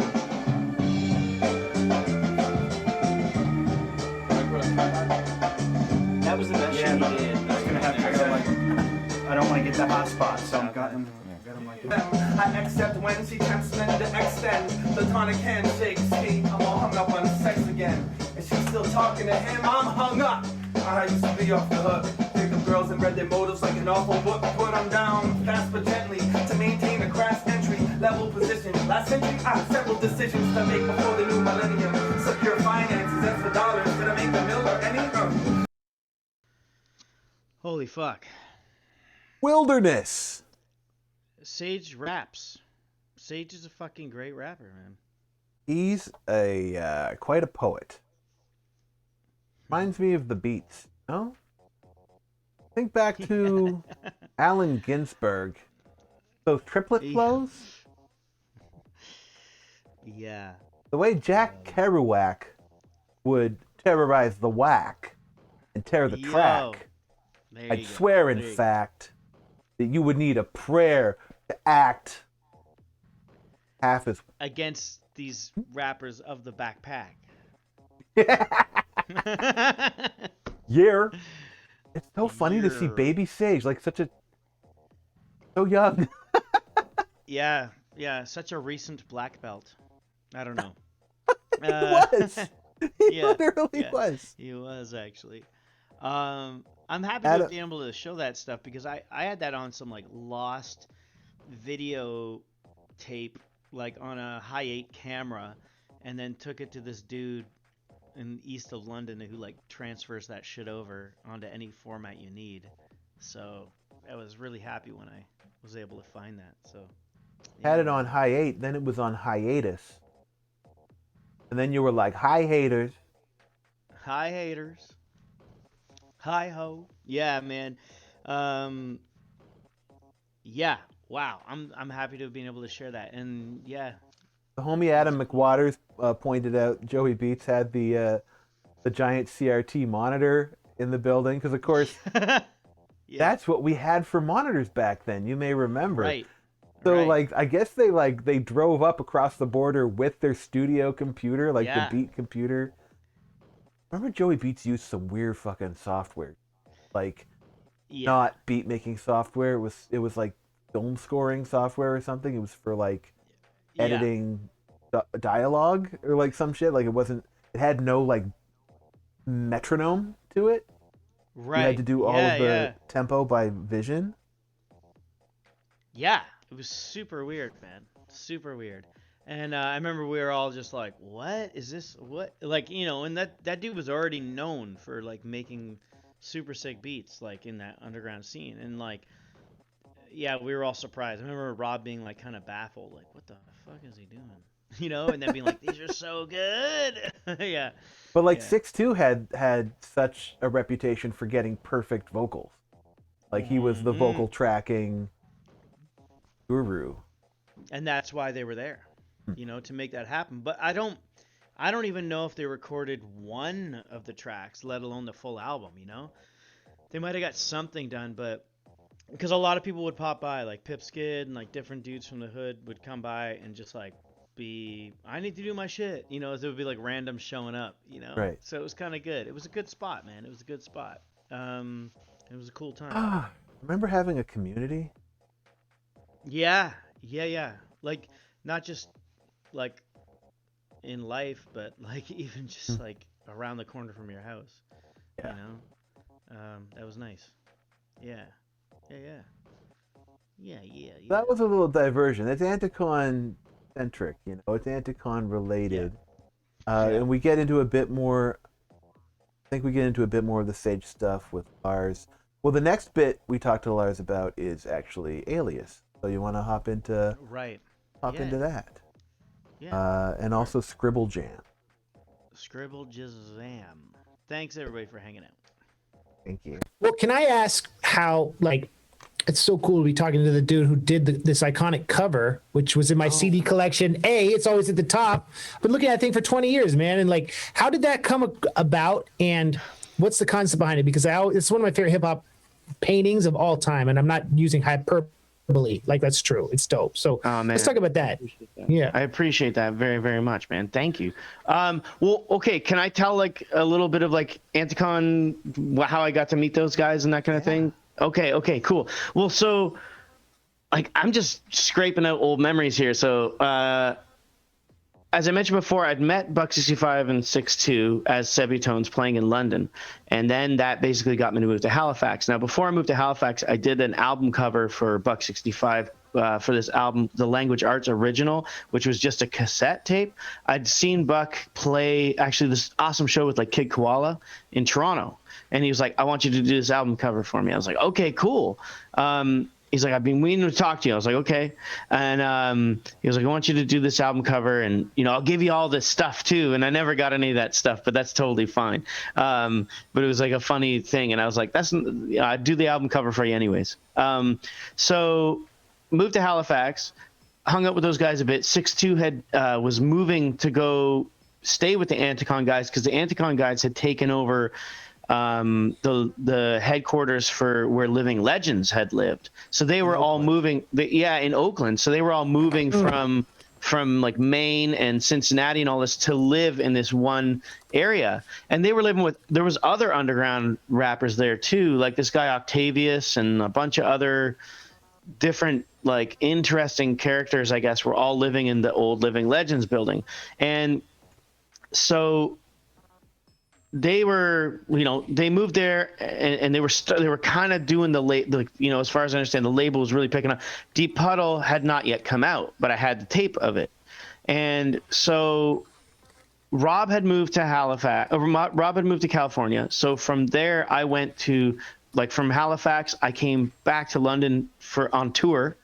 And then I went to, in the summer, I went to Scribble Jam. And that was a Scribble Jam that Sage won. So I'm there. I didn't have a place to stay or anything. I just took a Greyhound there, and I was like, I'm going to Scribble Jam. I don't give a shit. And I brought my video camera and like my sketchbook and a couple markers. And I went there and met up with Rob, and just would kind of meet every day in the park or wherever they had an event. I would hitch a ride with somebody. I ended up just sleeping on a couple homies' floors. Actually, weird thing, the first guy I ever wrote graffiti with and rapped with, his older brother happened to be there, shout out to Ashland, and like let me crash with him. He was just like, "I'm here with a bunch of dudes," and I was like, awesome. So Rob is what's Rob's Rob is 6'2". Sorry, homie. I got that's 6'2" from Sebitones with Buck 65. And and so I went there, and it was like, Oh, by the way, I'm a huge Shapeshifter fan at this point too, right? Like I heard about Shapeshifters, and so Deep Puddle had come out right then, and I was also a big like Visionaries and Tumex fan, and so but Deep Puddle had dropped, and it was like it was new, and I was like, holy fuck, and like so Rob brings me into this circle of like fucking Circus, Alias, Y, Odd Nosdom, Soul, Dose, and Bomar. No, not Bomar Mark. What's his name? Passage was there, but he wasn't like Passage. He was like pre-Anticon. Jesus. He was like early, right? I think he was there too. I forget. But me and Passage were hanging out a lot.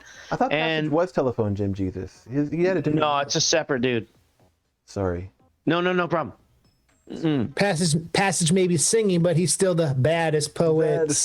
Yeah, exactly.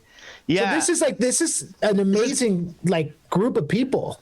Yeah. That you're linking with early on. I couldn't believe it. I was like, holy shit. And Idea and Slug were there, but sort of on. This is when the divide was starting to happen. Like that divide started happening early because of the beef with Soul. People were just like, dude, because of the beef with Soul and homie LP, right? So like, anyways, there was this energy, dude. It was so fucking dope. And me and Rob 6'2" were going out and like painting, like it's a graffiti event, right? This turned into this like, or it's a graffiti breakdance rap battle thing. But like it's kind of like now everything's on a playing field where it's like almost like the rap battle is like the most important thing, and at least from my perspective. But so we went out and just bombed the city. Like we went out and painted a bunch of bridges and did some fun running around at night, and spots in the day that were relatively safe with like a bunch of local writers, and they were all so fucking cool. And some people were dipping out from painting the wall to come paint with us. I can't even remember all the dudes we painted, but I remember Dalek. This guy Dalek was painting at the time. His stuff was really fresh. Anyways, bunch of graffiti I love. And then so I was there, and Rob was like, oh yeah, this is the guy who did the album cover for Buck for this thing. And I had done a second album cover for Buck at the time. For Synesthesia. And I forget whether So you did the Language Arts original art, right? Original artwork and original Synesthesia artwork too. Now they've both been re-released by it was Language Arts cassette. That's what's up. That's right. Yeah, I don't even have my copy of it anymore. That's like it was like the dude with the gas mask, or the that's Vertex. No, that's Vertex. Now that's another cool artist. We could. That's a which one?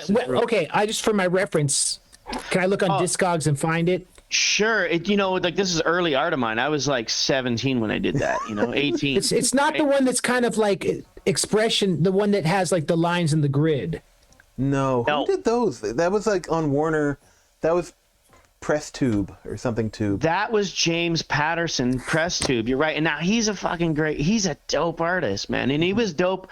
He was doing like groundbreaking like flash art at the time that people were just like, whoa. Like he was like winning awards and shit for that. Like he's just like a dope artist, man. And then also, who was the guy who did the Sebitones and the Buck album? What the hell was his name again? He was dope. No, not Rec. No, it wasn't Rec. Stupid. No, oh my god, I've been talking to him. I tracked him down. Yeah. I'm so embarrassed. I can't remember his name because it was so important at the time. And he did some stuff for Alias too. Now he draws Thor. Now he draws Thor for Marvel. Wow. Why would Buck do like 8 different covers for the same project? One was like it came out. He was like, I'm gonna do like a little. I mean, you got to remember like too at the time when I did that cassette, like it's like they were putting out cassettes on their own, you know. So it's like he made it on a 4-track, hand photocopied the covers. Yeah. And then it's like it went to, and then it's like a little sub label like Anticon re-released a bunch of stuff too, right? So it's like Anticon does it, and who the heck knows? And then was it Warner that signed him or something, Jesse? Mm-hmm. Yeah. And then they re-released it, and it's like, well, here's the weird thing. It's like they reissued a bunch of his stuff, and they unified the cover designs to be all the James Patterson artwork. Yeah, and the weird thing is that Buck 65's agents at the time, who was what was it called? Red Balloon? Red Licorice. That's it. Red Licorice. They were like, like one person from that was like, we're trying to get you to do the cover, and like the other person's like, but we're not sure, we might have to get this other guy. And at the time, in a little inside story is that like Buck was dating a friend of James's, so it's like he was in that social circle, so he got chosen for that, and which is totally fine, and his work is amazing, and actually probably did a better job than I would have done doing that whole series. I don't know, you know what I mean? Like that's a good chunk of work, so it's cool. No, fuck him, fuck James Patterson. Yeah. Thesis Sahib forever. What about Aliens? You were gonna so yeah, I diverged. Yeah. How'd you get to that? Yeah, sorry, I took a curve there. So I'm hanging out with all the guys. I like that curve, by the way. I like all this background. Okay, cool. Thanks, man. So I was at Scribble Jam, and it was like I saw Sage like win it. It was amazing. Like it was fucking dope. I just want to kind of like fill it in too as I'm going, but Yoni and Dave, Odd Nosdam and Y, because Y was Y at the time before the band was Y, right? And so they were awesome. Like I spent a lot of time with them, a lot of time with like Circus, a lot of time with all those cats, and I had my graffiti book, like my photos, right? And they were like, we know the artwork you did and whatever, and like we were doing drawings for each other all the time. I had my sketchbook because I have drawings from that Scribble Jam of like tags and shit from all those cats, you know.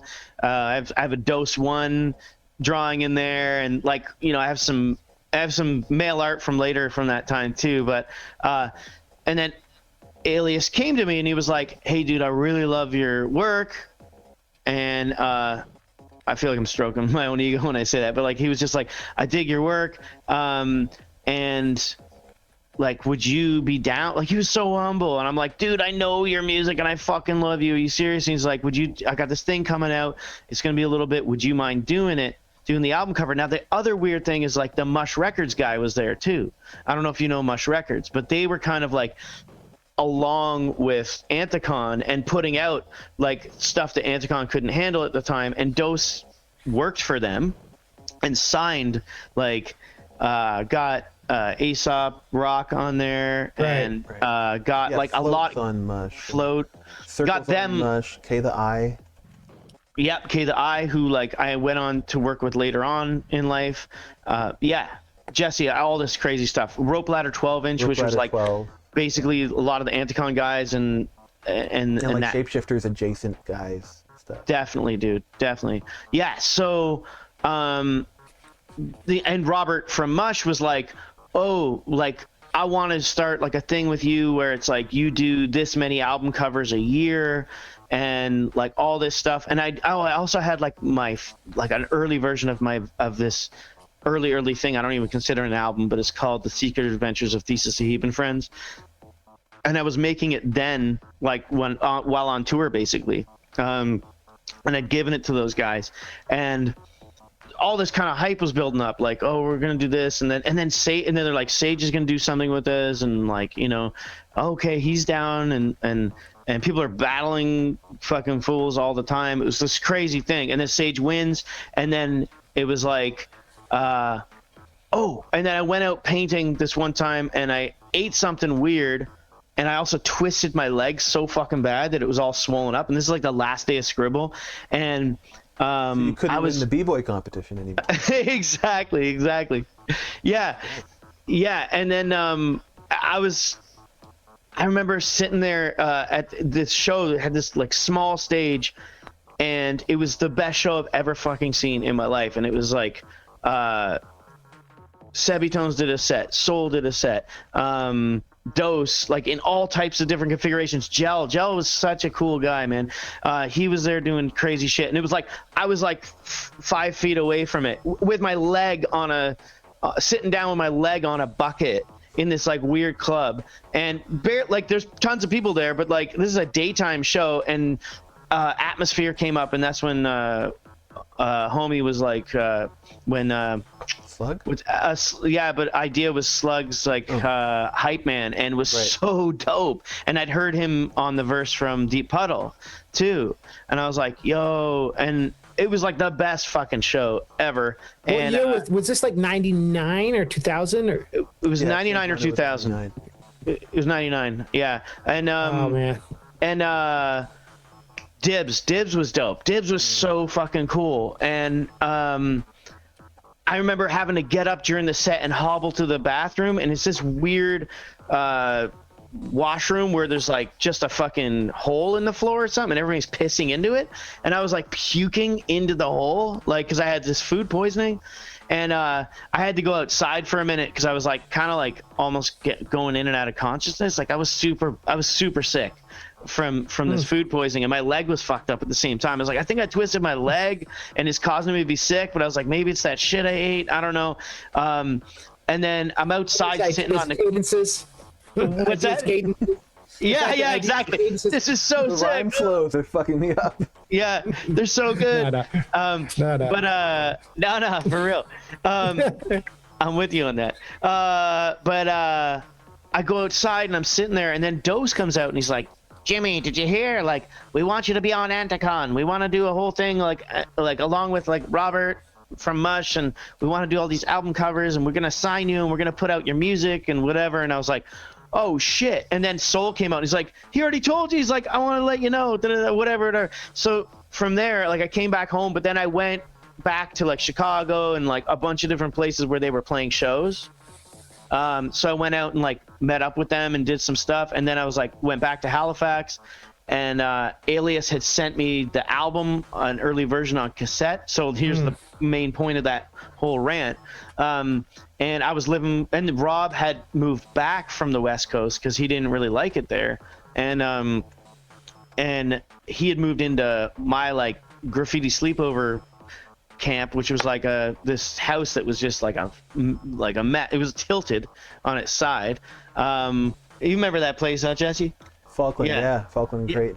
It was such a fun place, man. But it was like, it was like we had like crazy mice and all types of. It was just like fucked up. Like, it was not regular mice. No, these mice were weird. We had pipes going through it, and it was like a mouse highway, and they were just like, and like, yeah, it was crazy. So it was like, they just like, you'd be sleeping and it'd be like, oh, there's no, like all the time. Anyways, and so this place, Rob was living there, and then Sage had come to record Hope. 62 was living there.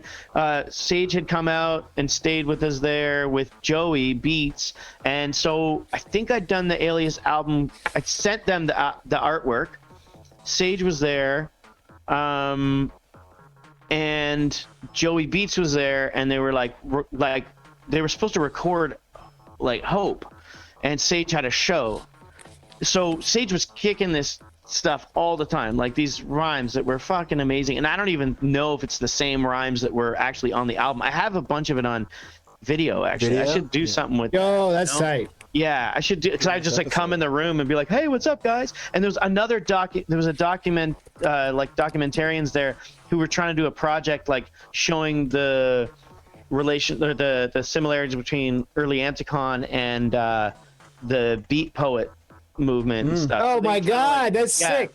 Yeah, so they were there making this movie, and then I have my art on the wall in 3 minutes. Oh, okay, cool.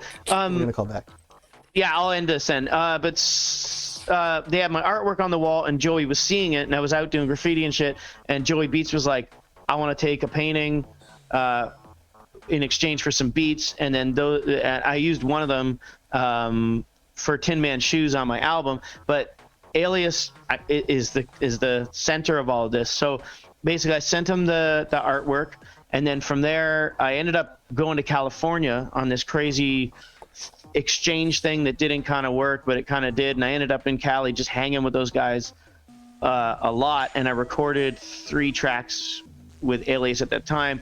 The album had just came out, and yeah, so that's how that all came together. And we were yeah, that's dope. Brandon was a friend till I didn't talk, he kind of distanced himself previous to passing away, but we were like real tight, and we used to hang out a bunch in California and have a lot of fun. So, and his wife Jen too. So, hey, good to see you. Hey, what's up, Kat? So, okay, I got 2 questions. Yeah, we recording? Yes. Yeah. Okay, the first is, did you know that the Deep Puddle album, The Taste of Rain, Why Neil, is a Jack Kerouac reference from one of his poems? Did y'all know that? I did not. So that's why it's interesting doing a documentary about them connected with the Beat Generation. And it's funny how all the Beat Generation stuff, all those dudes came from the East Coast, hung out at City Lights Books, and started chilling in San Francisco. Like Anticon kind of followed that model, whether intentionally or not. I mean, I've always thought that was I've thought about that a lot. Even though I know Pedestrian was like super into beat poetry stuff. Yeah. Didn't he do his USC sociology PhD? I think he did. I don't know. You're the academic. I have a friend who was in his program. Oh, word. Yeah, I think I don't know where he went, but he definitely did. Like he went for education in that kind of way for sure. Yeah. This is my second question, and then I'll be done with questions. Oh no, yeah, go for it. Yeah.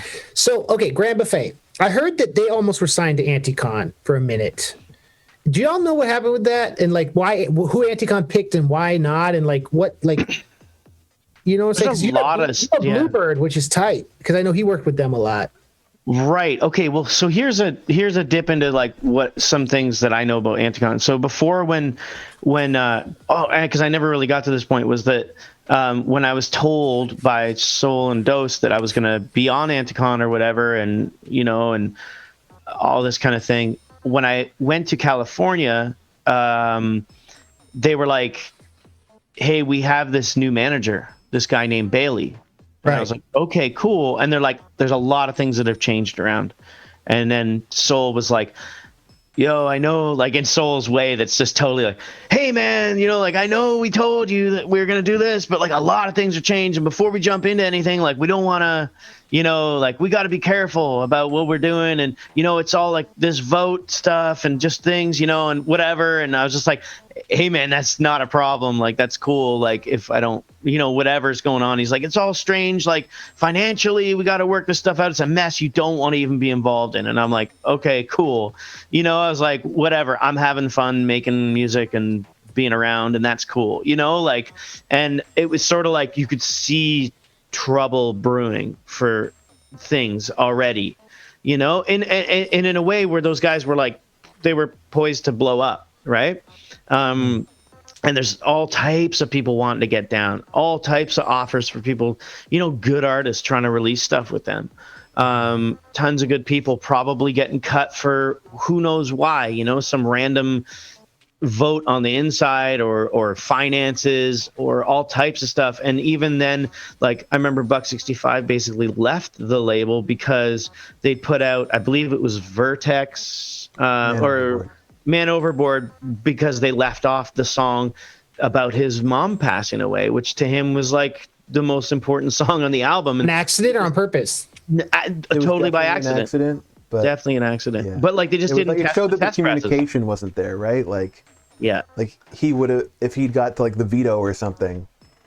Yeah. So like imagine like Buck 65, where he is in his career and talent and admiration they had for his music, and screwing up that, and then like totally unintentionally, but like if that's going wrong, you can imagine there's a whole bunch of other things going wrong, and it's a bunch of people trying to figure it out in the internet and like all types of stuff, and a bunch of people meaning well, like that's the thing, a bunch of people meaning well and trying to produce the best product. So stuff was getting cut and all types of shit happened, and then from there, what's extra funny is, and not to blow up anybody's spot, but just like to be real about this shit, is that the intern at the time, who was this young kid named Sean, who I really got along with, he ended up being the next, and he was super tight with Y also. He ended up being like the next manager and the next sort of handler for Anticon. So, and he was very young and had totally different, like I remember him being like, I'm just learning about underground rap kind of thing. And he knew it. And he was cool, but like, so then that brought in this whole other thing. The whole label was really moving away from rap for a while there. Like there was a lot of very like maybe post hip hop influenced, or like Anathalo and indie stuff like that. That there was like, the Dosh stuff too. Fog, Dosh, which is dope. Even 13 and God. Even subtle, honestly. Like it's, Yeah. Like it belongs on Anticon, but it changed the whole direction of Anticon. It's like Nerdapalooza. The reason that festival lasted a few more years is because it stopped doing nerdcore rap. It started doing chiptune and bigger stuff. Like nerdcore has stopped being about, and PAX, no one cares about the rappers at PAX. They care about the orchestras that cover Final Fantasy, right? Hip hop is an introductory thing, but it doesn't often sustain things if it's not commercially huge on its own terms. I found that. That's what's up. It's fine. It's an entry point, but it doesn't sustain itself when it's weird ever, unless you're like lucky and you get a song in a Kevin Smith movie. But then your career will end if you have like deep, like things that don't. I'm just saying, some of those things don't continue forever. You know what I'm saying? That's such a good insight. There's love. Such a good way to look at it. Yeah, yeah. It's okay. Things. Then that's the amazing thing about Alias to me was the amount of amazing things he put out in such a short life.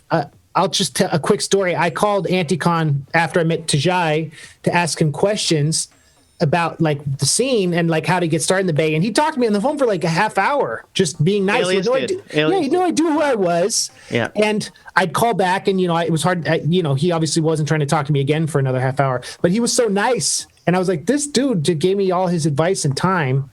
And I knew his music and I just called the number and anyway, much respect to him. It's really sad, and that's the kind of guy he was. That's the kind of dude. He was always fucking awesome. And I know Anticon had complications with this and that, and of course people are gonna people are wanting on. They're seeing people who are using them. They're seeing all this shit. He was aware of some of this shit, but would still give people his fucking time, man. And he would tell me, this guy's kind of a bullshitter, but I want to help him out if I can. Like shit like that I would see at live shows and stuff, and him he was always cool. I mean, he didn't back down from some bullshit. Like there's some kind of well-known rappers that he actually battled and challenged and served. He served people, man. He could rap, and because it's almost like when he needed to, he could.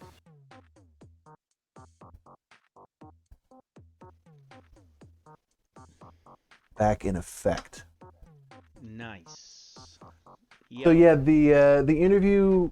The reason the interview was in 3 parts was that we were only using the free version of Zoom, and it cut us off after 40 minutes abruptly. And then we talked for so long. There was a big chunk we went off the record and just swapped private stories and talked a lot of shit about our friends and people we respect.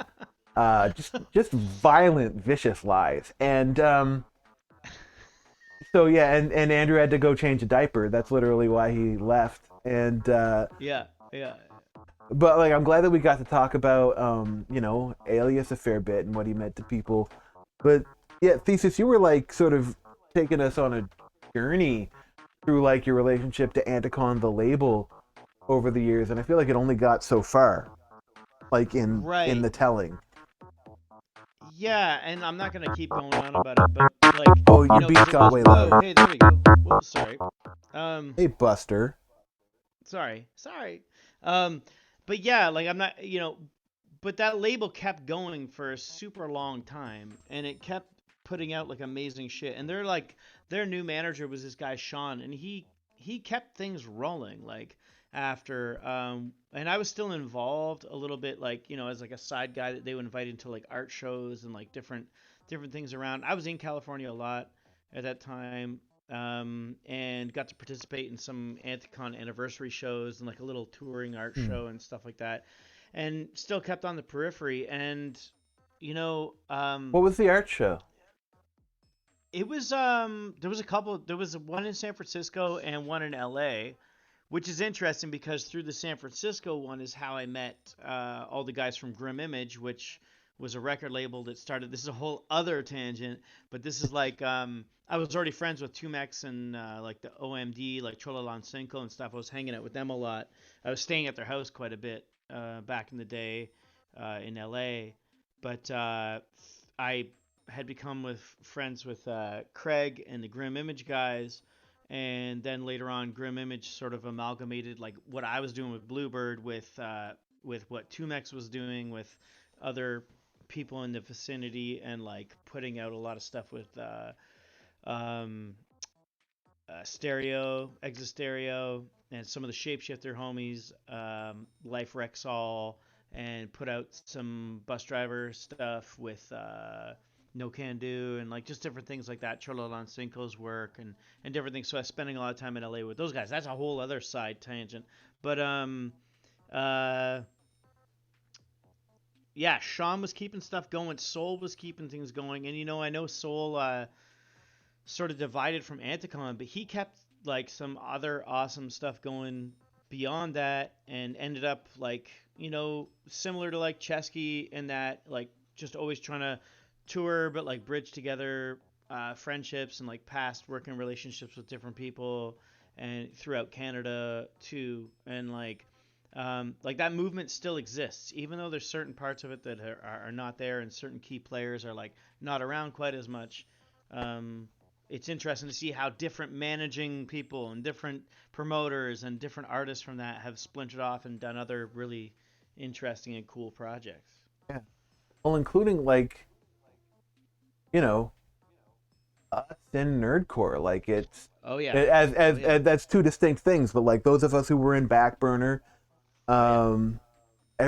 most of the people in Backburner were very influenced by that period of like that early Anticon moment, and some of us like sort of stayed closer to it, and some just took that one little bit of glow and went on with it, and like there's folks in nerdcore like MC Lars is someone who knows his relationship to Anticon, and I think there's folks in that scene who don't know the relationship to Anticon.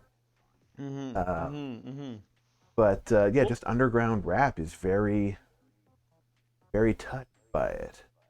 Very much so, and in the same way that I would say that it's kind of funny, but the same way that like Anticon is inspired by Freestyle Fellowship and Project Blowed.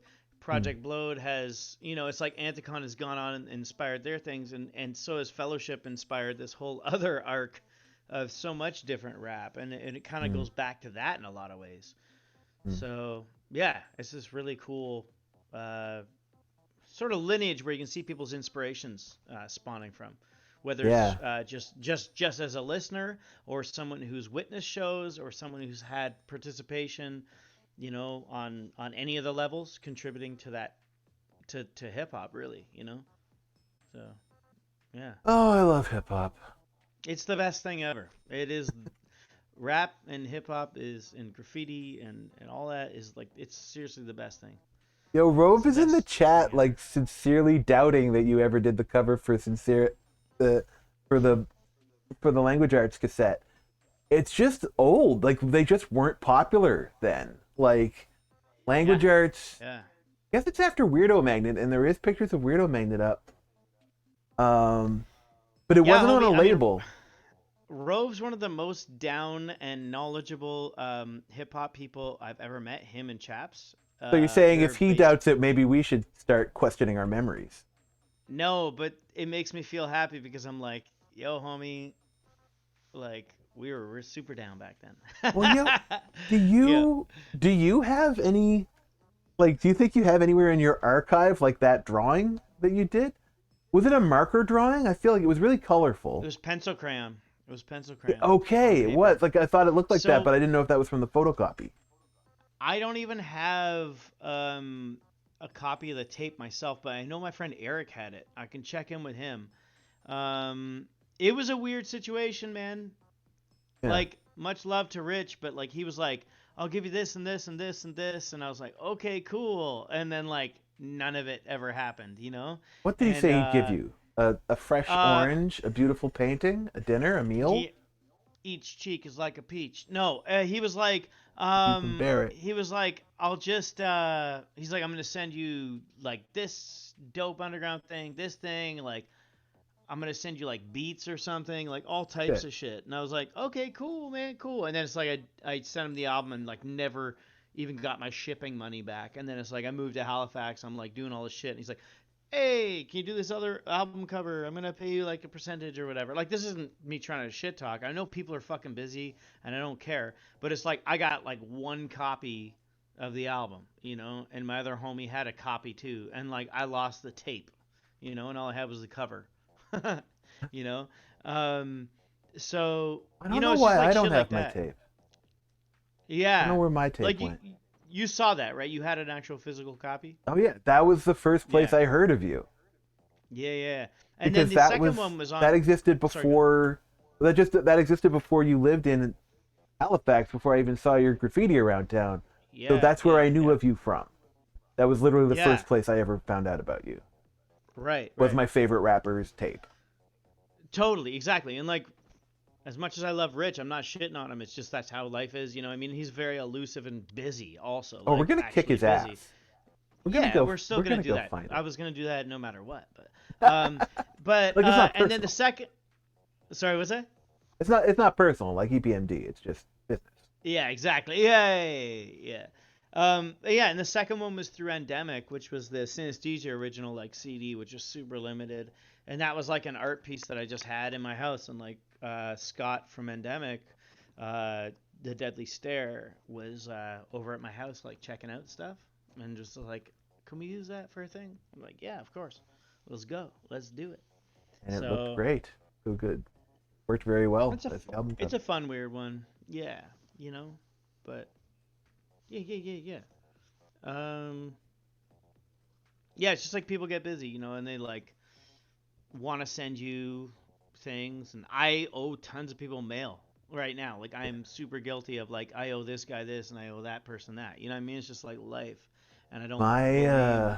my fulfilling like actual orders of my music, like physical orders from Bandcamp since pandemic, and probably also forever for my whole life, has been Sure. disgraceful. Like there were people who I let it go for so long and I knew I was fucking up that I refunded them and sent the thing. Right. Yeah. It's like Yeah. because that sucked. Like just have executive dysfunction. I can't do. I'm normally good when the orders are like new and hot. It's like if I have like a shirt I've released or an album I released or whatever like that, like I'm good for the first like little bit. But then if someone's ordering shit like a year later, 2 years later of a product that's like old, I'm like, fuck. You know what I mean? Like, do I have that still? You know what I mean? So, Do an which is inventory, like baby. bad. I shouldn't be putting that out there, but I actually do believe that every indie rapper suffers from that same thing. So I mean, it's just yet another hat we wear that's not got nothing to do with making music, right? Like I never when I started doing this, I wasn't like I'm gonna be super good at mailing out packages on time. Yeah.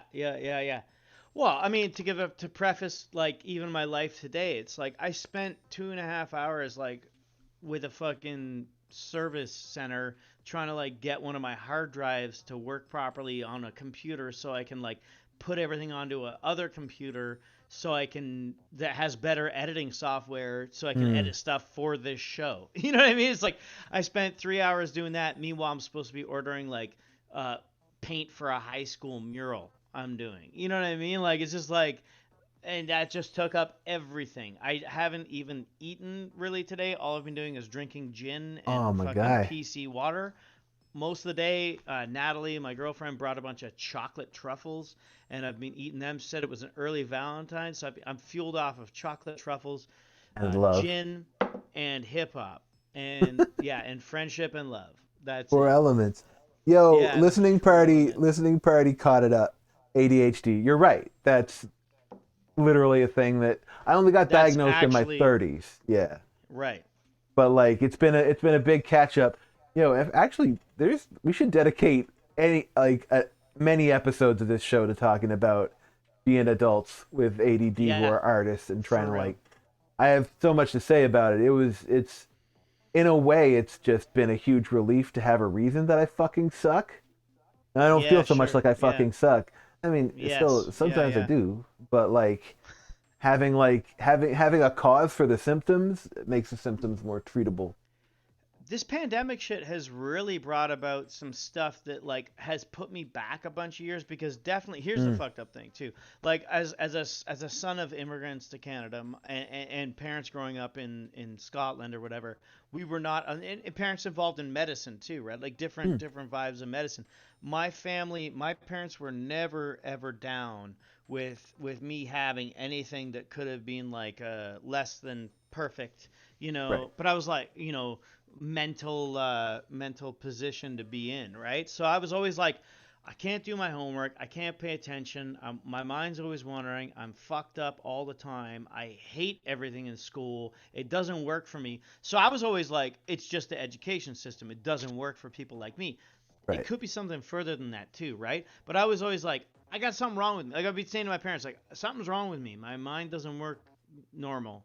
You know, and they'd be like, "There's nothing wrong with you. You're fine. You're crazy. You're just acting like a weak person." You know what I mean? I'm like, Right. no, I'm actually like something's going, like, you know, and nothing has People ever see been your potential. diagnosed.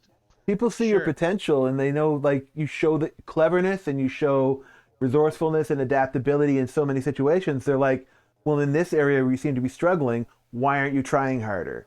And that's the only thing they can come up with to like throw at you. Is like, oh, obviously you don't care, because if you care, you do it, because I know you're capable.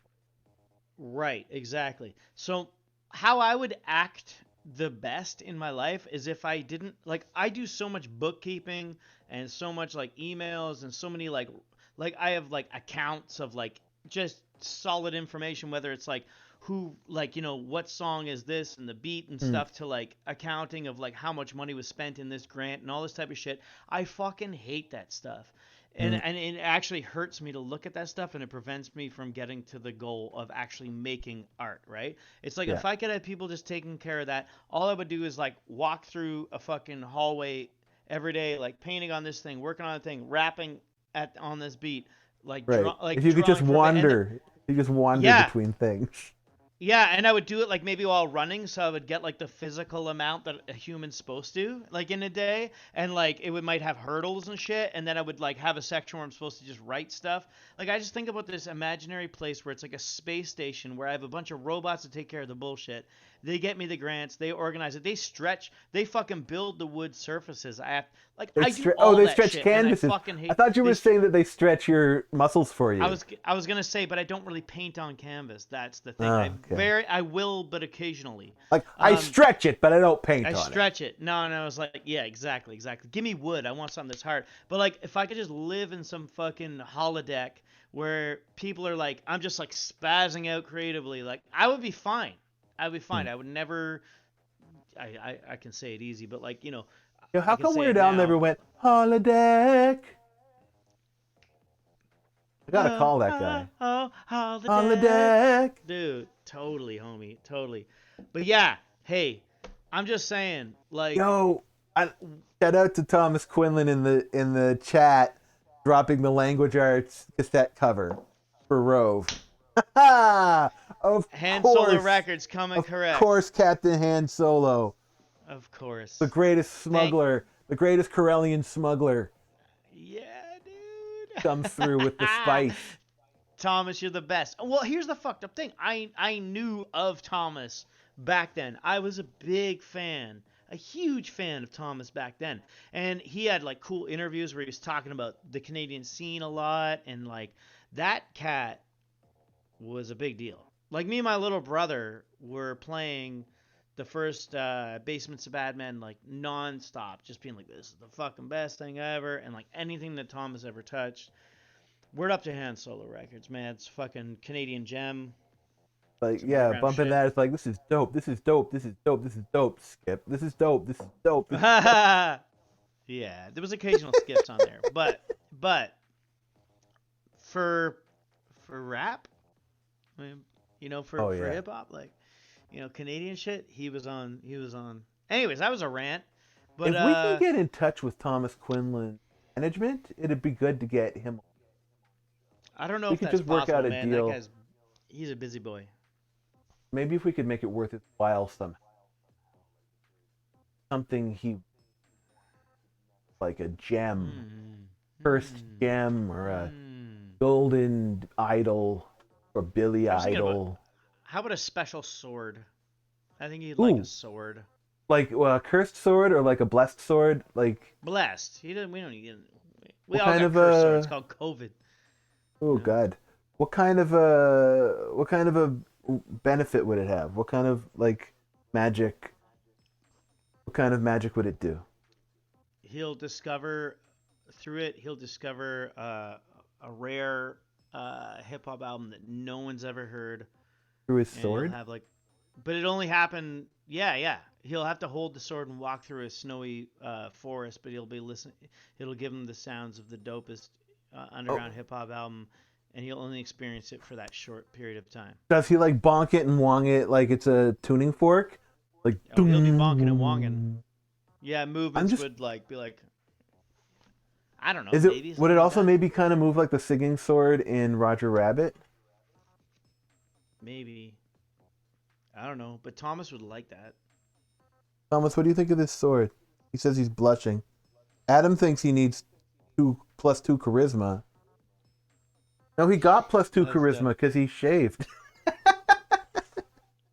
Thomas already gave himself +2 charisma with the whole shape up on the dome. Did he do a big shave on the long or on the top? Was it on the long or on the top, Thomas? I did one of these. I gave a little trim recently. I've improved. I don't know if you've noticed over the last few weeks. I've definitely improved my bullshit George Lucas situation. Yeah, you got rid of that shit. Well, I've let it travel down a bit. I'm still not sure about the line. Let's see. It's hard to look. It's hard to look at your own throat. You know, while you're. Dude, it's so fucking hard, man. It's next to impossible. I've never given myself a beard I was really happy with. Every so often, like once every 22 months, if I go to a barber and let them whip away at it, they'll do something I'm like, that's perfect, and I want this to always happen. And then it won't happen again the next time I go to the same people. Oh yeah. Thomas says he shaved his face and cut the hair. He said shaved the face and cut the hair very short. He didn't say shaved my face and cut my hair very short. He might just have a big face in his house, and he's like, time for a shave. Face? It's time to shave the face.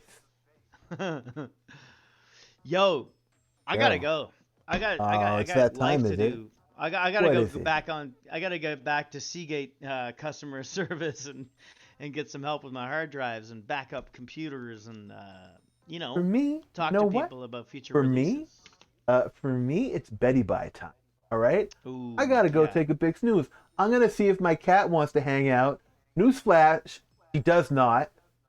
Young G. But, yeah, Jesse Jr. So, can I just tell you this quickly?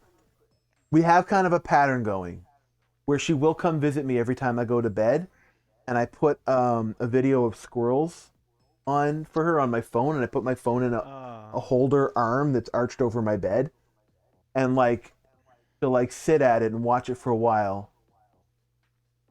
But eventually, if I don't give her a treat, she's like, "Place is dead." Takes off. But like, it is like building this habit of her coming and sitting down near me every day, and I think that's how you make friends. At least like, if I was in prison, I think that's what I would do. Yo, you gotta talk to Joey about Leroy. Yeah. Me and Joe Tunes about Leroy, because he has a standoffish little pepperoni of a cat who comes about though. I remember when I was trying to edit the awards videos, and Joey would be sleeping because he'd be going to work at fucking 5 in the morning, and I was still in his house, like in the room next to his bedroom, like clicking away. And Leroy eventually came out like the third day and was like, "Hey, what's up? I'm gonna sniff your face," But Joey has some tactics on how to talk to a shy boy. You know what? We should have him on the show. Let's see if we can book him. It'd be nice to have him for the first time. Wait a minute. Talking about something that matters. You tricked me. My cat.